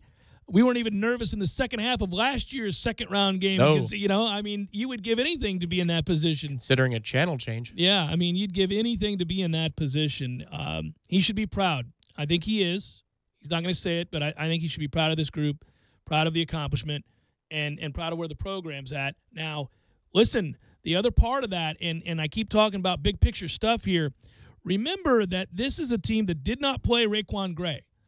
And Raekwon Gray came in here as a freshman out of Fort Lauderdale, a forward who is 6'8", 6'9". They'd like him to be around 250. He came in considerably heavier, who can do a lot of things very well. Imagine now to listen to people talk about what he is as a player suggests that when he's inserted into the lineup this next year, again, I'm looking ahead, and if you get Phil Kofer back, can you imagine now 6'8", 6'9", at the forward position with those two guys. Kabengele another year in the system. Shoot the basketball. Kabengele. You do get PJ Savoy back, believe it or not. At 6'4", he's not great, but he's a shooter. Obiagu develops his offensive game a little bit. 7 feet tall nearly. If he does, he will do something. You also brought in a guard at 6'6" and Polite last year that you didn't. So you've got another guy getting ready to play. There are guys that. And there's reason to think that Obiagu might develop a little bit of an offensive game, because even though Ojo played 10 to 12 minutes in his final season, he was not a liability offensively. He was one of your better free throw shooters, if not the best free throw shooter on the team, and he'd give you a good solid 10 to 12 minutes to get you going. Stan Jones does a very good job with our bigs in development. They're not always finished products. They're not always refined, but when you watch the bigs come in here, they kind of start out a lot of times, especially if they're projects, as guys that you don't feel real good about in certain aspects of their game. By the time they leave here, no matter how raw they were when they got here, think of Etchefu and all these other guys, that we've had along the way. Solomon. Yeah. Bernard, Kraft. Reed. Yeah. Imagine him as a forward who was just, and then next thing you know, he's in the NBA. Why do I say that? Well, I say that, A, about their development, but I would also note that I think Kamaji can get better as well. And I understand that a lot of people say, oh, okay. No, he's already gotten better. He's better than he was last year, and he'll be better next year than he was this year. He's not devoid of utility. No, and he's not afraid of the contact either. He doesn't shy away. No, and as they put more weight on him and he develops a little bit more on the offensive end. You're asking for 10 to 15 minutes a night from he and Obiagu. Put those two together and then, cycle what you're talking about, the other guys. I think we're good next year. The focus is on this year.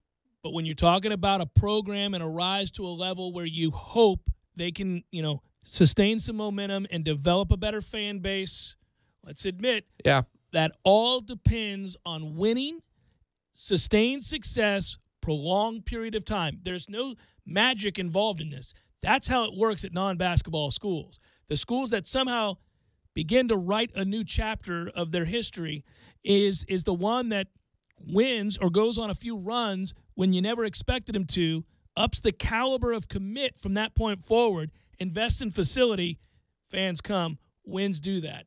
That's where you're at, and you're still trying to do it. Yeah. Maddeningly so for Sure. everybody involved. For everybody involved. I'll be happy when it arrives. For me and my money, I'll just I'll Well, pay you don't attention to the team my way. Yeah, well, and you should, and just as I do, just as we don't like to get bogged down by the same damn conversation every year, which makes no sense and ignores truths. It's the Jeff Cameron Show, 97.9 ESPN Radio.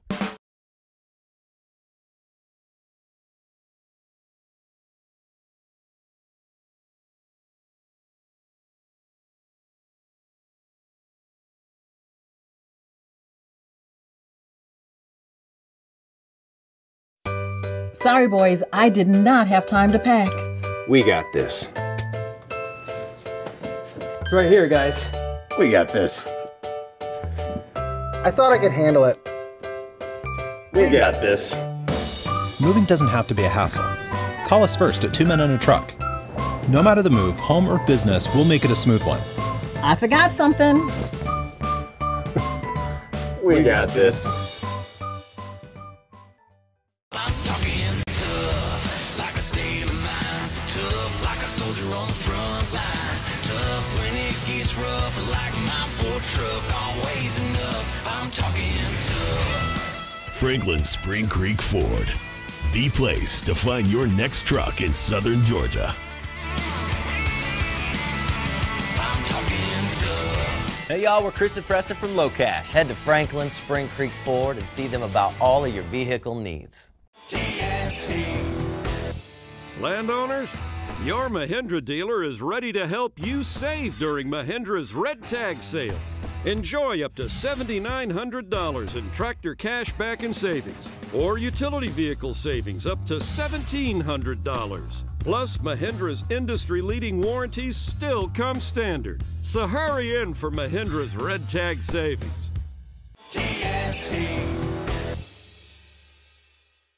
When you're in need of auto repairs, look no further than Nice Tire and Auto Service. Nice has been in business for 16 years with long-term, knowledgeable sales associates. They have the latest wheel balancing machine in the industry. And for passenger vehicles, they service AC, brakes, suspension, tune-ups, and much more. Never sit through a long wait. Nice Tire and Auto has 10 service bays to get you back on the road quickly. If you have tire problems, check out their large inventory with various Goodyear and Michelin tires. Nice Tire and Auto Service, 4792 Bluntstown Highway, 574-4100.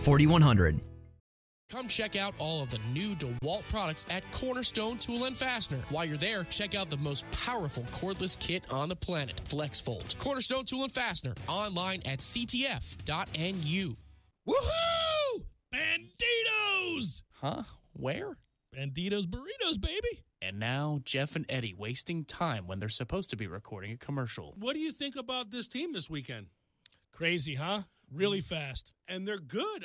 Where do they come from? Never thought about it. Oh, Never my thought goodness. about it. But then that one guy does that thing. I had 2 people call about it. It's ridiculous. It's the talk of the town. Gordo's, bringing the flavor and flair of Cuban food to Tallahassee since 1996. Hi, Chris Kraft for Kraft Nissan. March is here. That means another fiscal year end for Nissan Corporate. And while the other dealers' year ended in December, Nissan's is March 31st. And that means only Kraft Nissan has December savings in March. Seriously, factory has given Kraft Nissan a very aggressive number. I mean, big number to hit by month's end. Most dealers would not even try to hit that number because there's an all or nothing cash reward. But based on setting all-time records 3 years in a row, I'm betting Kraft Nissan will set another all-time record. And to do so, I'm drastically lowering prices and passing that cash reward onto you. So if you thought you missed year-end savings, you haven't missed Nissans. Plus, all new Nissans come with Kraft Nissan's exclusive free lifetime warranty. And this month, free maintenance for 2 years or 20,000 miles. Altimas, Maximas, and Rogues have savings up to $6,000. Titans have 0% for 72 months. Available no money down and no payments until June. At Kraft Nissan, our prices and discounts cannot be beat because we share our fiscal year-end bonus with you. Kraft Nissan on Mahan Drive between Academy Sports and Costco. Financing through NMAC with approved credit. Do you want to try out the newest kayaks on the market? On Saturday, March 10th, the Wilderness Way will have a demo day from 10 a.m. until 3 p.m. at TNT Hideaway, located on the Wakulla River. You can test paddle the 2018 Mirage Drive Compass, Hobie's more affordable pedal drive, as well as the Pro Anglers, Outbacks, and Revolutions. They'll be introducing their new dealer, Bonafide, also. There will also be fishing kayaks from Jackson Kayaks and Bic stand-up paddle boards. Contact the Wilderness Way at 877-7200 for more information or directions to TNT Hideaway. Don't miss this opportunity on March 10th from 10 a.m. until 3 p.m. At Progressive, we think your floral boutique is the bee's knees. In fact, it's all the bee's knees in every hive of bees and all the trees from here to Belize. Please. Everyone agrees. You deserve the expertise of Progressive Business Insurance, with over 40 years of experience helping busy bees and their knees glide with ease like a gentle breeze.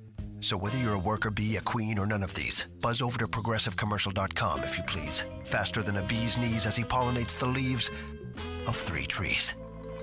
Progressive Casualty Insurance and Affiliates. This Day in Sports, brought to you by Superlube. Superlube, 19 Tallahassee area locations. Quick, convenient, no appointment necessary. This day in sports history, March 13th, 1918.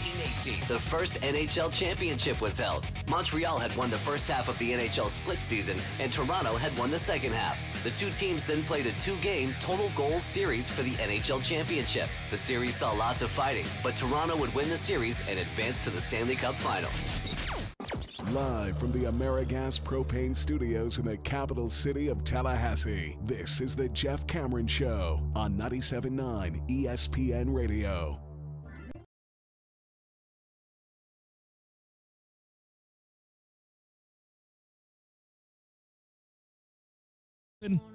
Best of luck, Knowles, as we wrap it up.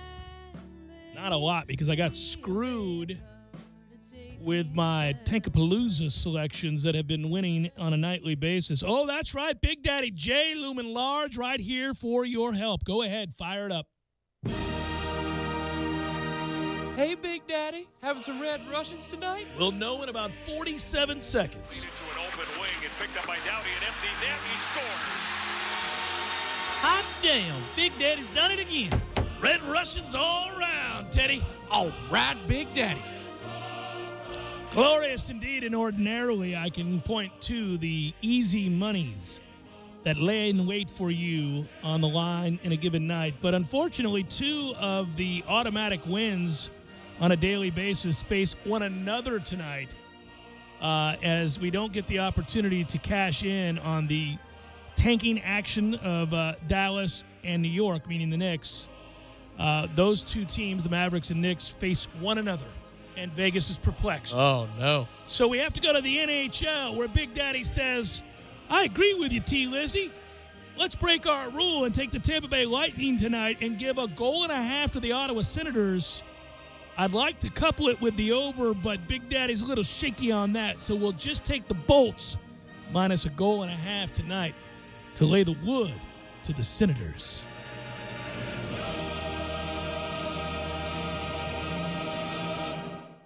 Good timing. I can't think. Yeah. It was just, I couldn't just end it that way, although it would have been all right to sign off. Wow. I don't know if it's always going to be timing like that, but that is spectacular. All right, Big Daddy. There you go. That's what I got.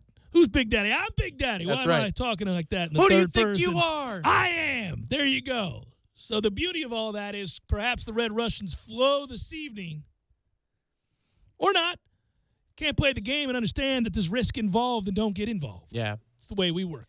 This one feels pretty good, though, just watching the way the team down in Tampa is playing. Those are the ones you lose sometimes. Ottawa's on the second of a back-to-back. They won last night. You get your starting goalie back tonight. Legs are a little weary. Yes. For the Ottawa Senators. The last tune-up before a big game on Saturday You're damn for right Tampa. against Boston, right? Little St. Patrick's Day game against Boston on Saturday. Man, that is going to be a rowdy bunch. Oh, yeah. MLA will be rocking. Yeah, they need to maintain. Oh, I don't know. I don't think there's any maintaining. When you've got Lightning fans feeling as good as they are right now and Boston fans enjoying the Bruins' success along with St. Patty's Day, that arena, I'm going to guess over under 4.5 fights. Oh, God. Broken up. In the third deck? Yeah. Third deck alone. Good work out of you. Our thanks to Hamilton again. And, oh, by the way, good work, Matthew, as always. Outstanding directorial work out of you. And to those that called and or listened, surely do appreciate it. Be well. Have a good night. We will talk to you tomorrow.